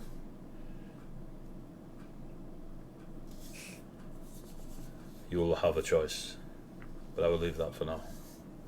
And she goes round you all and gives you sort of like double-handed shakes, like dead comforting, and she's dead gentle with Ruby. I would very much love for you and your family to come and drink. Oh yeah, Ruby's like tea. half her height, but Ruby will you're give... lucky if she's half. Oh yeah, but Ruby will give back to someone who's like, that is a small human. It's quite a surprisingly strong grip. Ruby will also say that if anyone needs help growing and nurturing saplings, she's a druid, she's pretty good with that. She ask and there will be help. Thank you. But yes, do what you need to do. I will speak with Romerick and see if we can get in there before, and then and she waves at Soultaker to gesture that she's leaving now and that she can come over, and then she wanders off, waving and nodding to you all towards Romerick, who Kesvion spots immediately that Romerick is like, oh shit. Just, my lady. Panic. Yeah. 7 foot satire, panic. Yeah, muted. Forgot I muted. Yeah, I don't usually mute off that. I usually mute off my headset. That it is the only piece of respite. It's a comfort in all of this. Is just having that little bit of harmless, sort of harmless fey mischief that they've not been able to have in so long. You do notice that. Razenheart, you'll be fully comfortable with Fae being around of any power.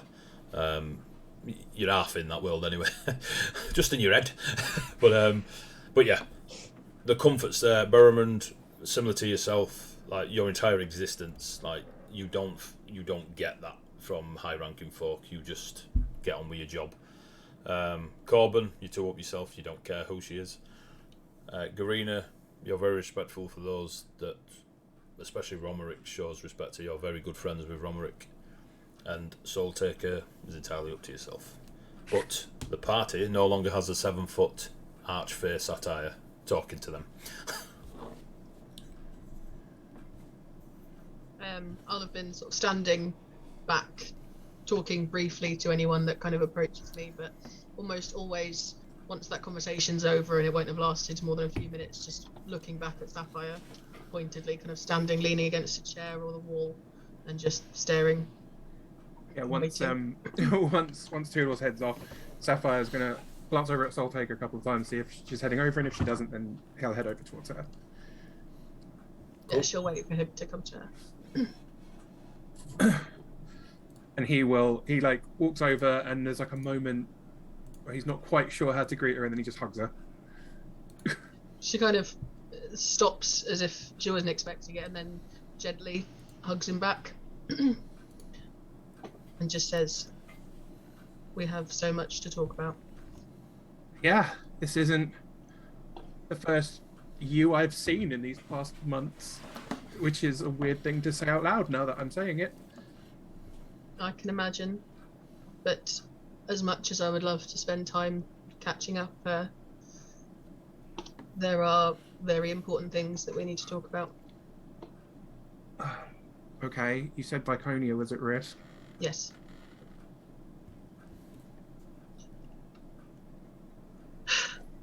The debt that Ravenholm owes to the Pale Ones, if it is not paid or they are not sated or held back, Viconia is next. They have declared that they will hold a feast in my honour. I have told them I want no such thing from them. However, they are adamant that they will go to Viconia, feast on the souls of the people there in my honour. I need them held back. If they are not held back, or the debt is not paid in a way that is amenable to them, they will get to Viconia. They may get to Viconia anyway, but I need the time to get there to prepare. Why? How did you get wrapped up in all of this in the first place? My name is Soul Taker. I have been of interest to them my entire life. I left Viconia for that very reason. I want not their attention, but I get it because of who I am. I travel and I shake them, but I stood alongside Elva at the wall, and now they know me. I am known to them, and they want me to act on their behalf. I do not want to, but I will not see Viconia fall. I will not let them feast on the souls of our people, of our kin, of our family. So why Viconia next? What was? Is there a particular reason? Is it just that... They hold this feast for me? Of course they're going to hold it in my where I am from. Okay. It's simpler than I was making it out to be in my head, I guess. That makes sense. There is a way to stop them from getting to Viconia, but I fear you are not going to like it, and it could possibly cost me my life, this information that I'm about to tell you. Do I need to hear it? It is a way of preventing the Pale Ones from entering Viconia. It is not something that should happen lightly, but I have been promised, as much as that means anything to them, that should I provide them with a specific soul, they would not enter Viconia. I've got to ask it, even though I probably can guess. Which soul? Goes by the name of Rycroft. Not Aristotle, but his brother. Oh. I need the soul of Stefan Rycroft. If it is not provided, I fear this is the only way that will stop them entering Viconia. It will do nothing for the people of Ravenholm, because they have their own debt to be paid. I am here to hopefully and mainly stop them from completely flattening Viconia, where you are from, the place that you left.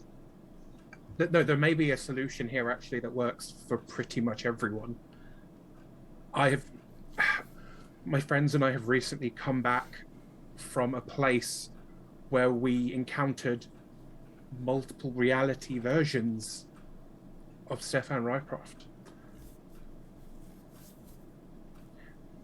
We literally, one of them has made themselves our enemy.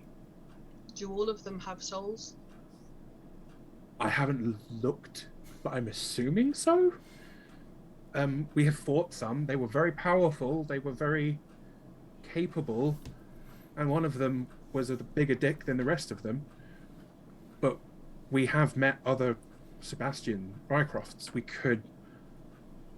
We know one that we don't like exists on this realm right now. In this realm right now. It's the reason we couldn't bring back the Stefan that we were trying to help. Was because there was already a Stefan here, and it's a shit one. Would your friends, and she says the word friends kind of questioningly, like, I don't know these people. Would your friends find that agreeable? I can talk to them about it, but I don't see them having a problem with losing the soul of this Sebastian. It saves a nation, and hopefully you. He like raises an eyebrow. She just nods quietly, and she says, but no, if it is not agreeable to them, it is already on the cards. It is already something that I am willing to set in motion. If they choose to stand against me, then I trust you to inform them who they are standing against. I don't see that happening. I don't see them being like that about this Stefan. If it had to be Harry's brother, that might be different. But yeah, we have personal vendettas against this particular Stefan anyway, so that could hopefully solve all of our problems at once, or at least, well, I say all of our problems. It'll keep you safe, and it'll hopefully keep Iconia safe. Then I will leave it to you to discuss with them. Should it not work, you say there are alternate realities with multiple Stefan Rycrofts in. Yeah, it's part of why I'm in this country, is researching this special magic that is based off of echoes of people from other realities. Okay, then you must know that I will sacrifice every single one of them should I have to. I will rip through those alternate realities until I find a soul that will sate the Pale Ones. And if none of those alternate souls that you have told me exist work, I will find Stefan Rycroft and I will kill him. If this plan doesn't work, then Stefan Rycroft will die, and as will anyone who stands in my way. Tell your friends, and if they want to speak to me about it, they can. Just make sure they know who they're dealing with. I do not do this lightly, brother, but this is our homeland. And I understand.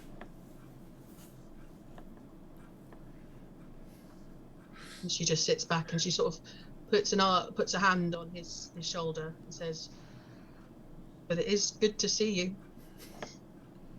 It's good to see you too. I kept looking for you. I have learned to see at a distance sometimes, and you haven't seemed happy for some time. I have been, I don't want to say running because I would not run from anything, but I have been evasive and avoiding a situation such as this, but there's only for so long you can escape your own fate. But Well, nothing then, I do here, I do lightly. No, and I understand. Like, when there's more time, we can discuss how this all, well, how everything has happened.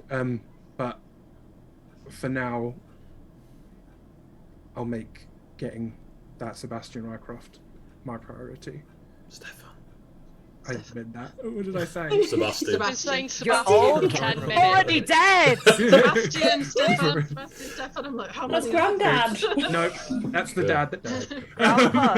That's Grandpa. Grandpa's died. already Oh gone. shit, it is Grandpa, isn't Sean's just killing everyone in the family line. No, indeed. Kill all the Rycrofts, one at a time. Got Sapphire, it.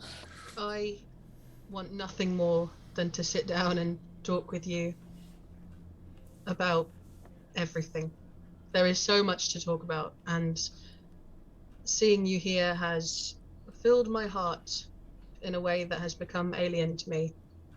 I hope that we can find a way to do this together, and I trust that if these people are your friends, I can trust them to an extent. I trust him with my life. It has been a lot. We've been through a lot in a very short amount of time.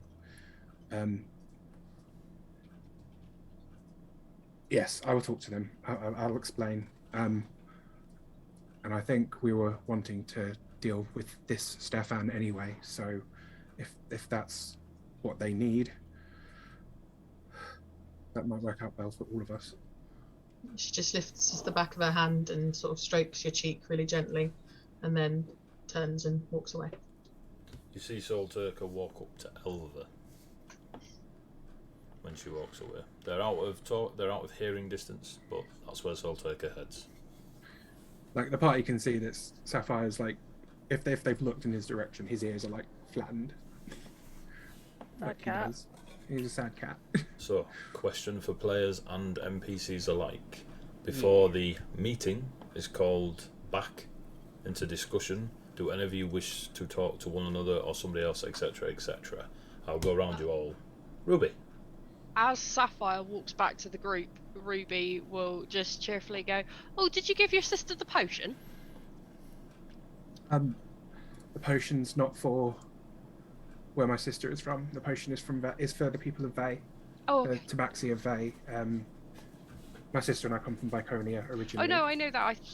Sorry, my bad. No, it's okay. Never No, mind. totally understood. Though there is some other news. Zephyr was like looking up at the group. Other news such as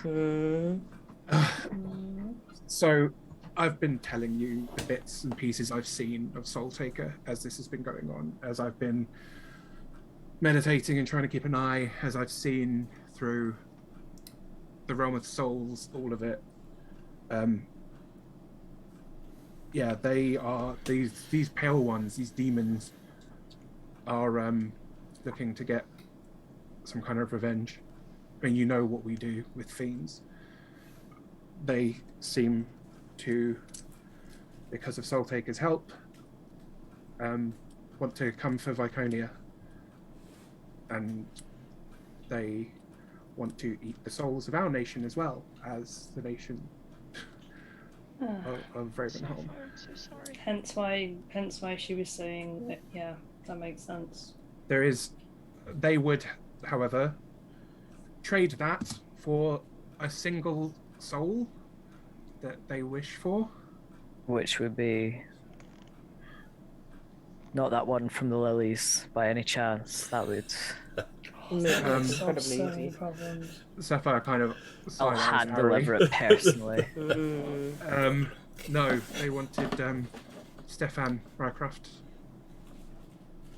Stefan? Yeah. Why do they want Stefan?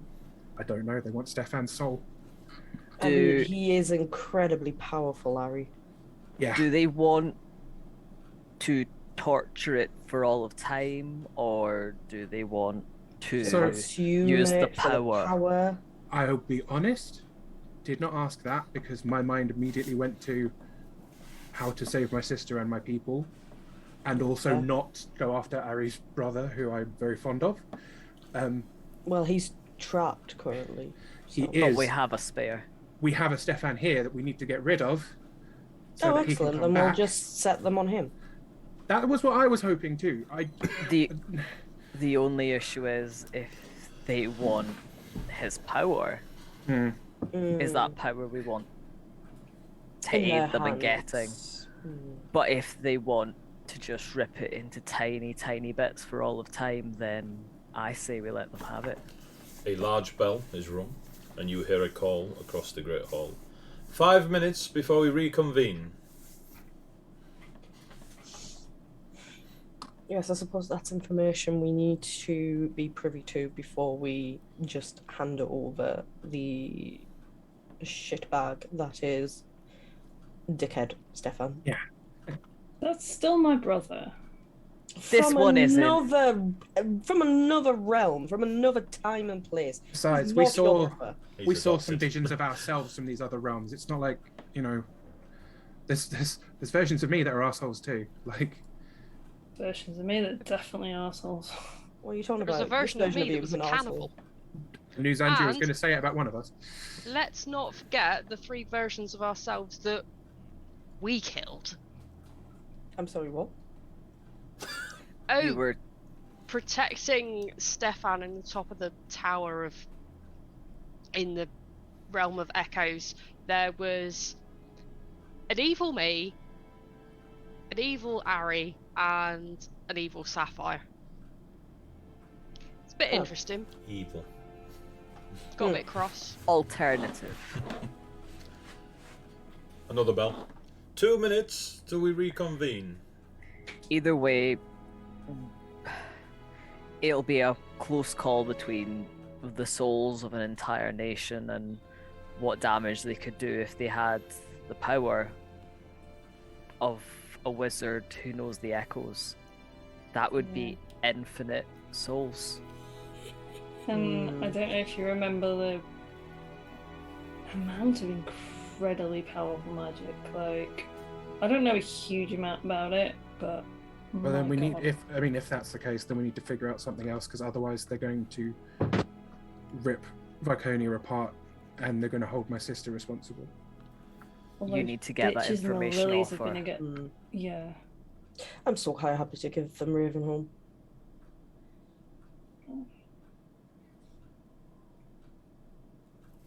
At this point, the people that have spoken, literally, Toodles has made far more sense than a lot of the people that have spoken already. Right, And I've made Toodles. so many notes. I'm glad someone has. They enjoy the sounds of their own voices too Andrea much. sarcastically claps.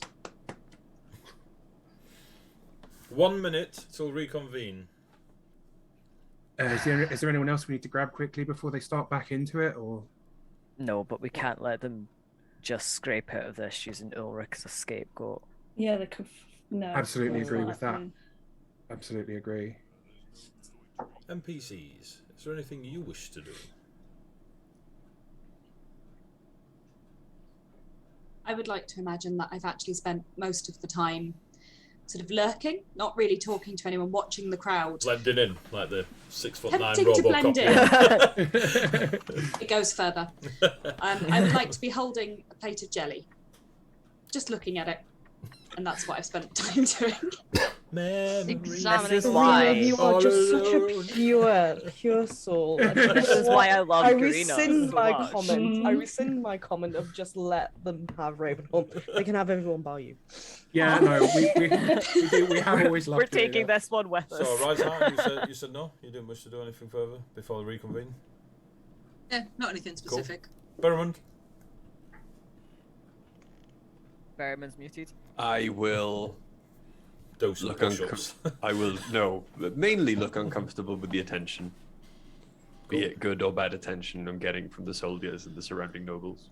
Whilst Ulrich was being ushered by guards who kept a ridiculous amount of space between them and Ulrich, you do meet the gaze of the mighty Ulrich, and there's a nod. Corbin, you are surrounded by a lot of sycophants who, are very much your kind of people. Fantastic. And they're of different houses. Like, there isn't many. Your style of magic is none. Folks have tried to master it. No one's come anywhere near. You seem to be quite. Because I'm the best. Well, exactly that. The meeting is called back in. Romerick takes the dais. People are shown to their seats. Those that felt like they needed to leave them and such. Everyone takes up seating again. A special seat is brought to Toodles, aka the Jesuit, who holds her hand up for the young'un that's brought the chair over, and she begins to weave magic in front of you. Greens and whites and snow blossoms all form around her hand, and as she just gestures at the floor, a lovely stool / high back chair just kind of forms in woods and roots with snow blossoms all over it, and she takes her place adjacent to where Romerick's chair is currently empty because he stood on the dais. And everyone's like, ooh, fireworks going off. Welcome back, everybody. I hope you had a riveting time socialising. The Sovereign Rabe will convene. My thanks, and just gestures over to the caller that was ringing the bell and calling the reconvene times. There is, as you have seen, we have a guest and a prisoner that we need to discuss.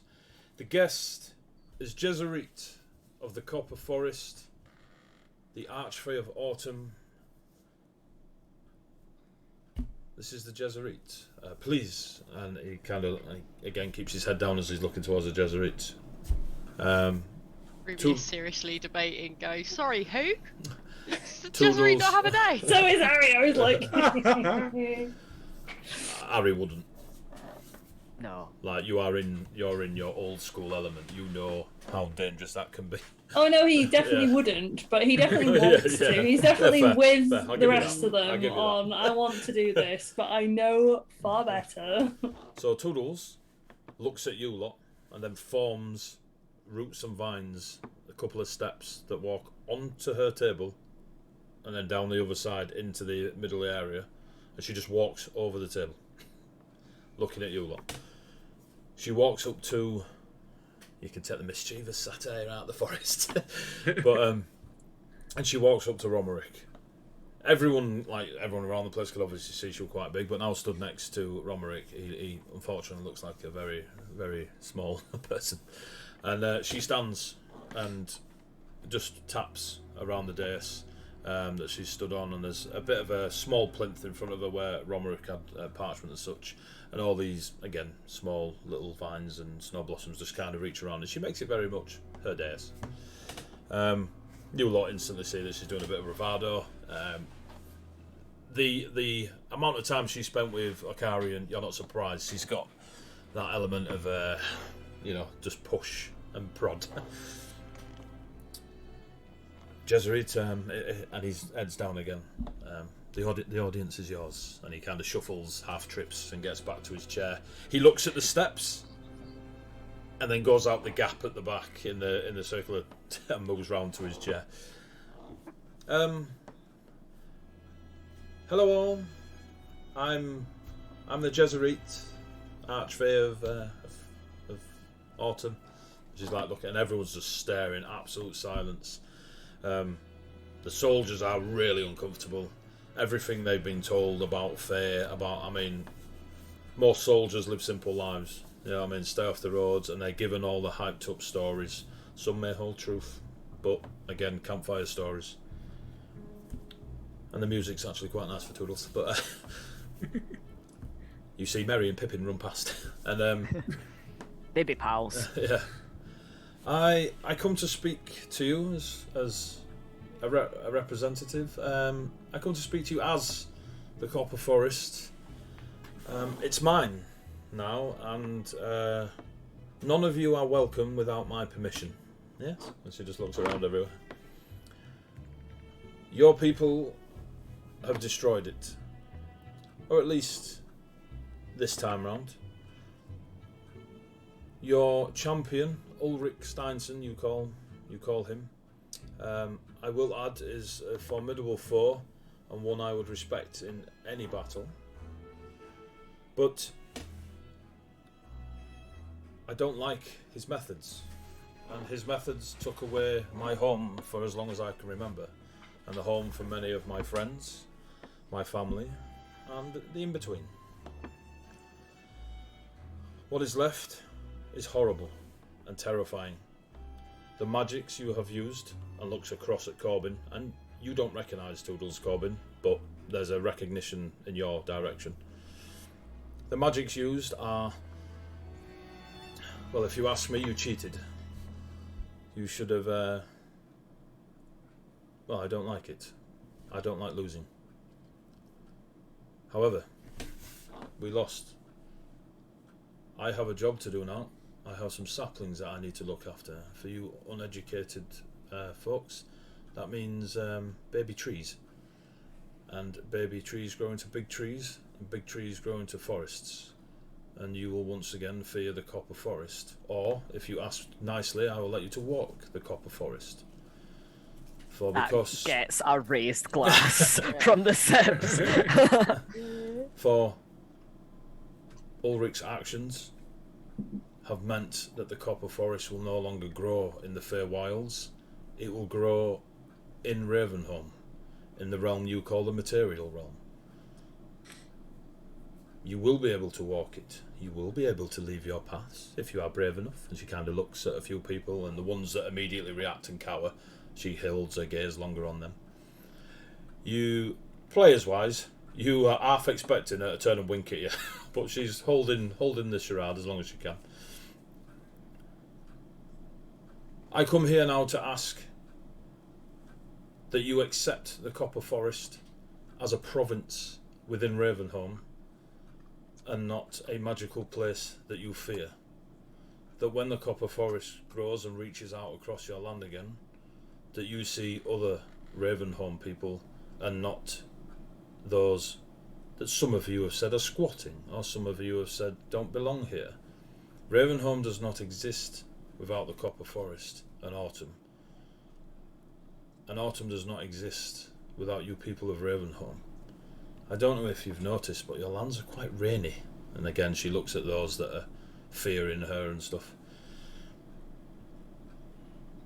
But what I will warn you of, beyond the Copper Forest, is what they have to say, and looks at the Winterfell known as the First Breath. And the Winterfell smile all the way up Jack Frost style, ear to ear. Cannot wait to get their moment. So that is my first thing I would like to bring to those of Ravenholm and the great houses.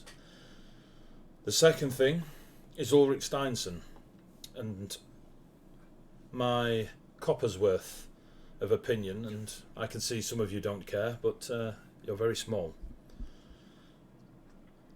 Ulrich Steinson committed crimes against your nation and mine, and should be judged as such. Ulrich has already faced the judgment of the Copper Forest, and I am satisfied with the judgment put upon him. I did it myself. Your champion, that is, unbeatable in battle. Yes, I, the Jesuit. If the people of Ravenholm determine Ulrich's death, so be it. It is your land, they are your crimes and your laws, however you wish to implement them. If Ulrich is allowed to live, it would also please me, and again I know none of you care.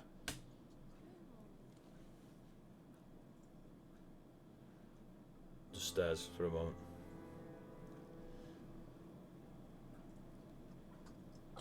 Ulrich is more important than you will ever know.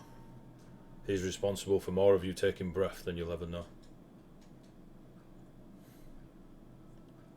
It will sadden me greatly if you choose death for Ulrich. However, Ulrich has definitely earned a judgment quite harsh and fierce from the people he has affronted. That is all I have to say on Ulrich. I mainly want to accept or offer that you see the Copper Forest as a further province within the lands. There is much to fear about us, but we also fear yourselves. That mutual fear, I believe, will make Ravenholm stronger. And just nods and looks back at Romerick. There's a bit of a mixed reaction. Some people clap, but don't know if they should be clapping loudly or... AD? Yep. I applaud. Okay. Woo woo! And legitimately say, well spoken, you have my full support. Thank you. Toodles completely unaware of who Right Heart is. Thank you. It's okay, that's why she has a case. Well, and the Jesuit makes her way back to Romerick. Romerick says thank you to her, obviously not to the audience, but direct, and keeps his head low. But it's the first time he raises his head a little bit, and he takes Toodles' hand, disappears in the great hand, and he kisses the back of it, and she leans in and whispers something to him. He goes bright red, and then walks back up to the dais, and Toodles looks at her steps,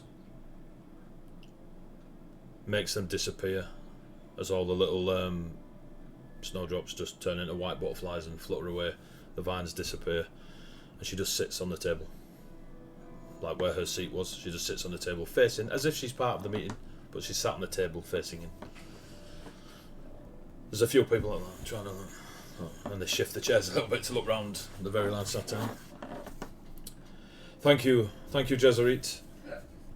Something we will all take away and think on. Thank you. It is a great, I think, a great moment that maybe could advance Ravenholm itself. But it is something we can discuss at a later point, and to, agree with Razenhad of the Lilies, and he applauds the Jesuit. Now,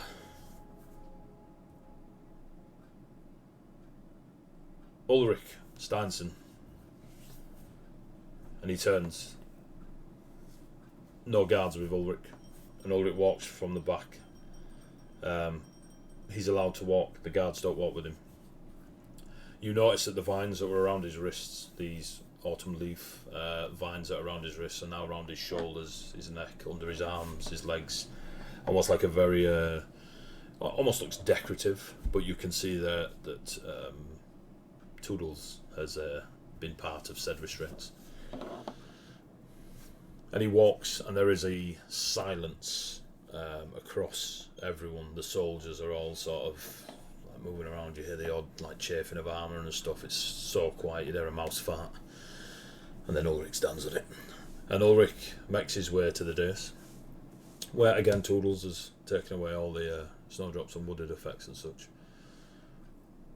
And Ulrich stands up next to Romerick, again dwarfing Romerick because of Ulrich's lifestyle.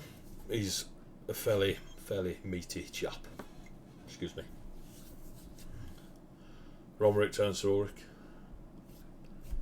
The audience is yours.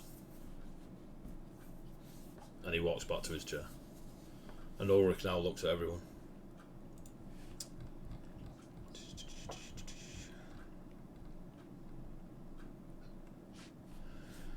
Greetings, Sovereign Rabe. I am Ulrich Steinson.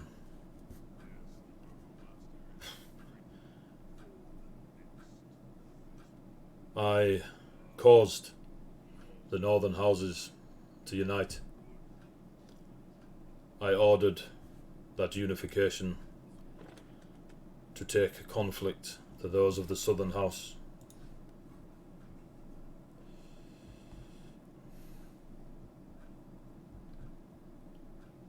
Sorry. At any point they raise concern, I establish my rank, my titles, and that they should do as I say. I refuse to accept counsel on stopping the civil war. I also refused counsel on going against the Forest of Autumn, going against the Jesuit, going against the grandmother. And he looks down at the floor. I am not a political entity, but I do know that eyes lay on me now with hatred, some with pride, whether it be misplaced or otherwise. To squash rumours, I am Ulrich Steinson. I am, and he's looking around, the right hand of King Reinhardt, and I did ride next to him. I know of this debt, and I will get to that shortly. The myths and the legends and the stories, all our soldiers tell them around campfires. I've told a few myself. It is a secret I was sworn to by the Red Lady. And he looks down again. All of you give me perception checks. NPCs, D20 +4. I was going to ask if I could do an insight. Because I'm like, is this boy telling the truth? This is perception, not insight. If you wish to do an insight, we'll do that Okay. after. I still rolled a natural. Rolled another natural 20. That's fine. So, Natural 19. Ruby? Perception is a... Sorry, I've forgotten how to math. 22. Cool. Math hard. Ari? 27. Jesus. Kespion? +6. Sapphire? 30-20. Sandria? 26. Garina? We will never roll like this 19, which I was happy with. I thought. And then the party. They can't fight, but they're perceptive. Yeah, it's true. Literally, Wow. I've never Cool. rolled this high, ever. Ever, we might I add. usually bully Mel, to be fair. Yeah. Corbin? I'm clearly up myself, 15. Oh. Taking a bloody picture. Berrimond? 23. Riseharton? 30-20. And Saltaker? 19. Cool. Yeah. So except I was happy so with it. anyone 17 and above, you notice a single tear roll down Ulrich's cheek as he mentions the Red Lady and lowers his head. And then he brings his head back up. I also stand here to say I'd do it all again. For my reasons for doing it were fulfilled. And then someone shouts, "And what are those reasons?"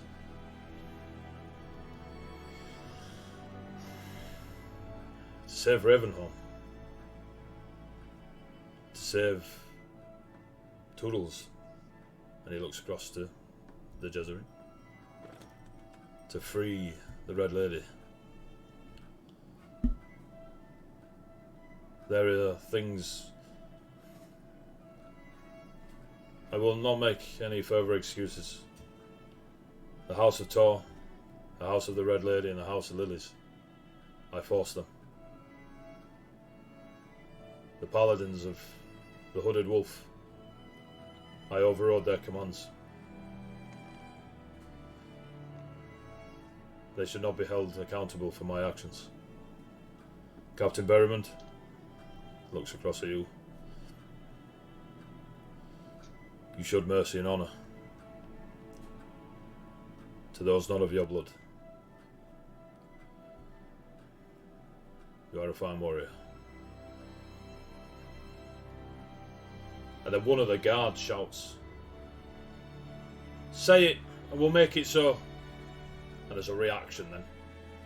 And everyone looks to the guards, looks back at Ulrich, looks back at the guards who are all slowly reaching for weapons or moving their spears slightly.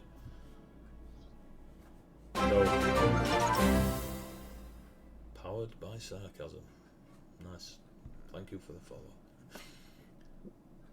Ulrich just looks across in the direction of the voice. Stand down. Every one of them stands down immediately, takes back their position. If death is to be my future, so be it. I will accept the judgment of all. And he steps down off the dais and walks to the back, where guards, this time, walk him away. Does he actually leave the room? They take him away. Well, he's about to be led. But I'm going to shout. Sorry. You go.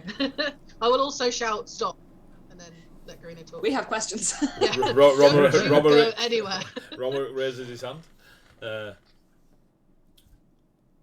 Please, Ulrich, stay. Ulrich nods, turns and walks back to the dais.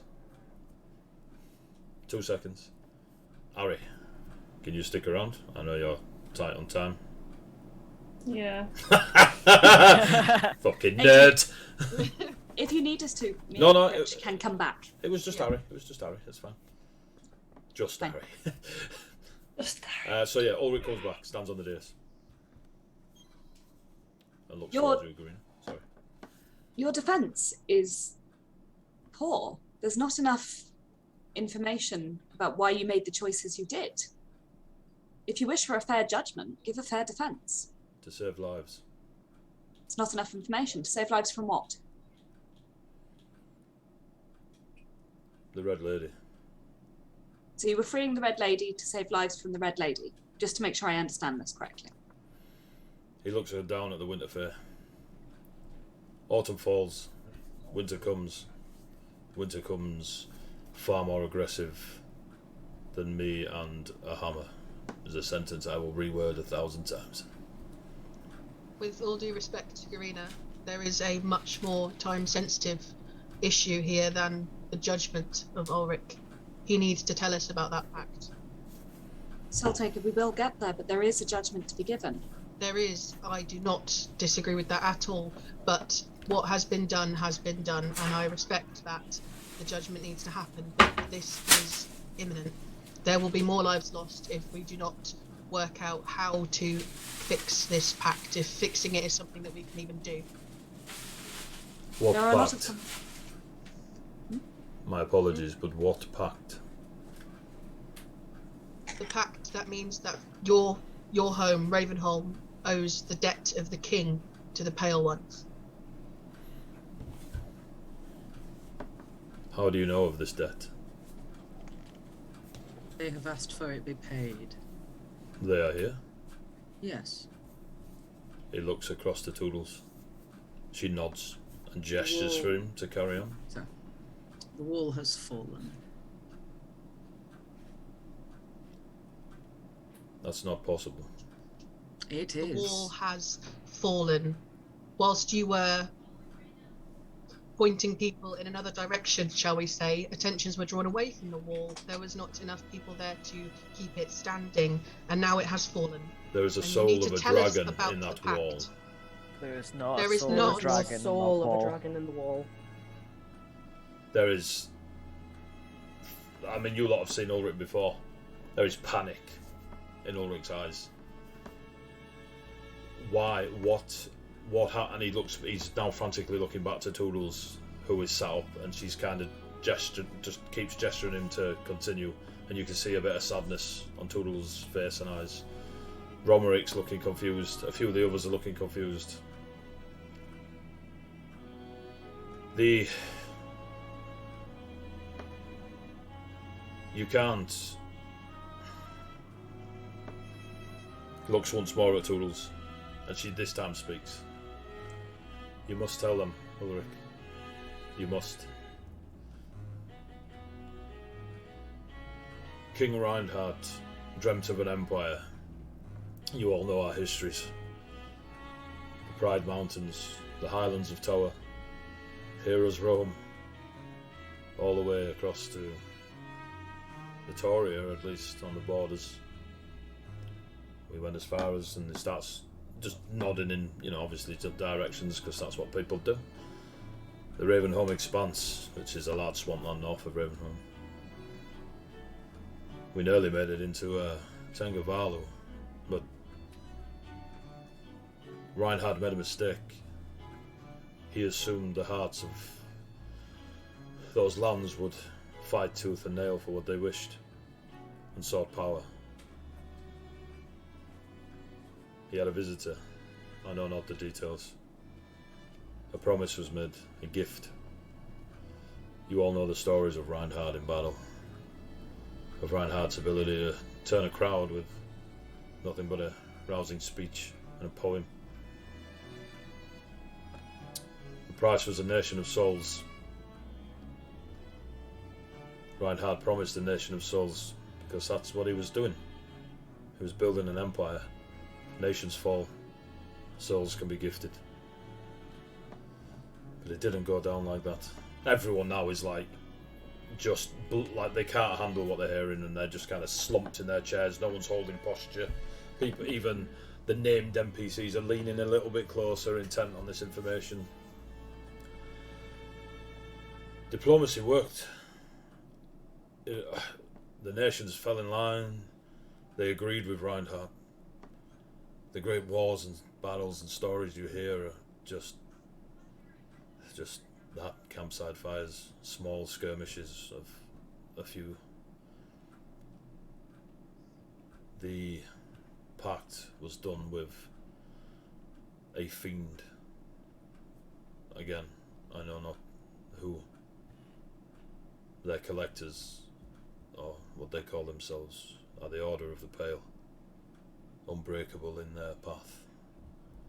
They are the embodiment of lawful. They will collect. It's why we built the wall. We lost the Empire. They came looking for the souls, and Reinhardt denied them. So they came for Reinhardt's nation, for Ravenholm. And that's why they attack, and attack, and attack. It is just fodder to them. Our history is a twisted truth. Reinhardt did create an empire. He did build glory and riches and whatever else the stories tell you. But it wasn't done in blood and steel, or fireballs and prayers. done off people just wanting better access to education. You know, the schools of Ravenholm, the arcane arts. People truly wanted unification, and we didn't see it coming. But the fiends did. And so we fought our retreat. We held where the ivory wall stands for 5 years. 5 years is a lot of blood. And then there was a creature so powerful, where their presence on this world so beautiful. Natathrin Sasha. A dragon of ivory scales.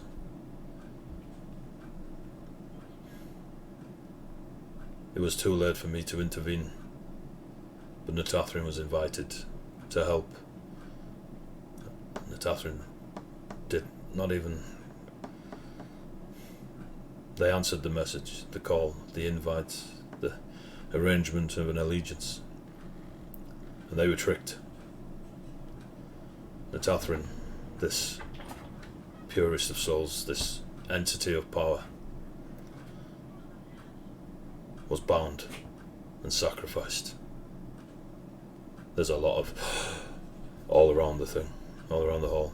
The soldiers, those working the tables. The House of the Forged looks across the Garina. Your gauntlet was used. The soul of Natathrin, a dragon, was bound to the wall, making it unbreakable. Even the fiends could not. But that dragon was sacrificed.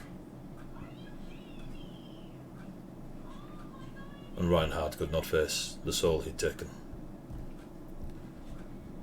And we never saw Reinhard again. But Ravenholm was protected. And so the lie faded, and the glory of our battles and conquering empire grew. Generations passed, and here we are today. And if you say they're here to collect, and that the wall has fallen, all those stories you heard of myth and legend are not far from the truth regarding fiends. And looks across at Ari, Elva, anyone else of like Eagle, family, houses or anything. So that is the pact. And his head and his shoulders slump, and he looks across to Toodles as she just kind of reaches out a hand to him, but obviously can't approach. Grave Dog must eventually be filled. He doesn't say anything. But then he raises his head, his shoulders go back a little bit, and he looks back at Garina. My defence doesn't need to be detailed, strong or weak, in your opinion. I will stand and face my judgment, regardless of the details.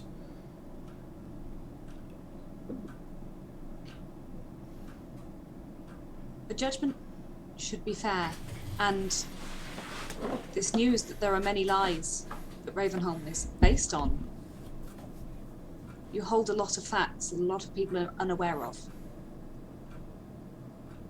There is a lot more talking to be done, I think, before a fair judgment can be granted.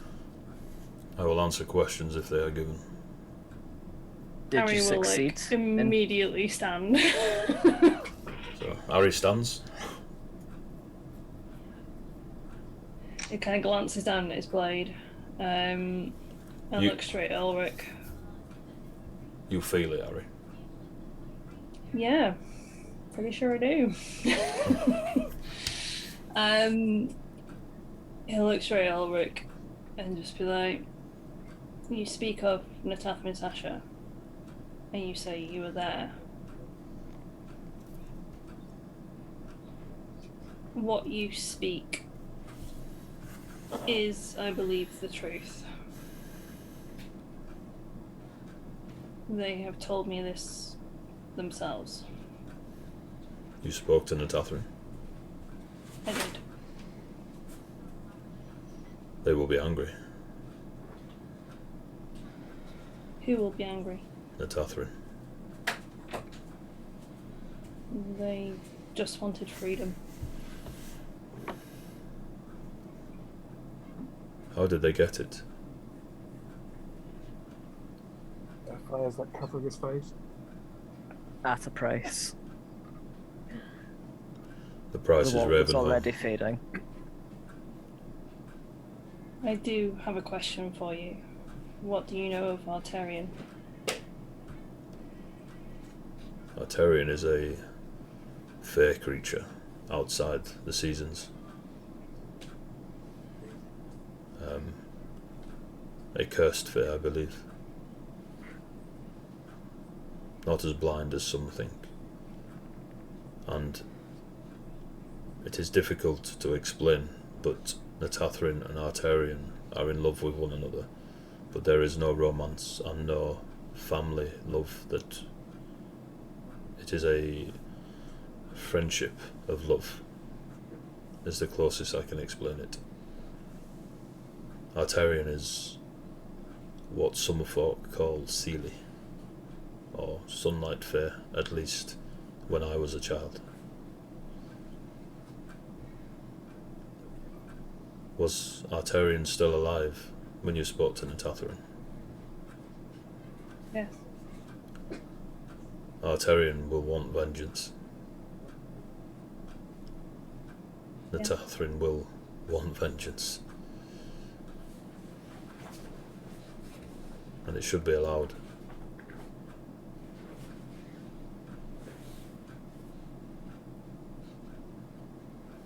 Did you succeed in freeing the Red Lady? Looks at Cass. There's a moment of staring, Cass, as you both remember that first time you clashed blade. I did. And he looks at Toodles. Toodles looks across at you, Cass, and she nods slowly.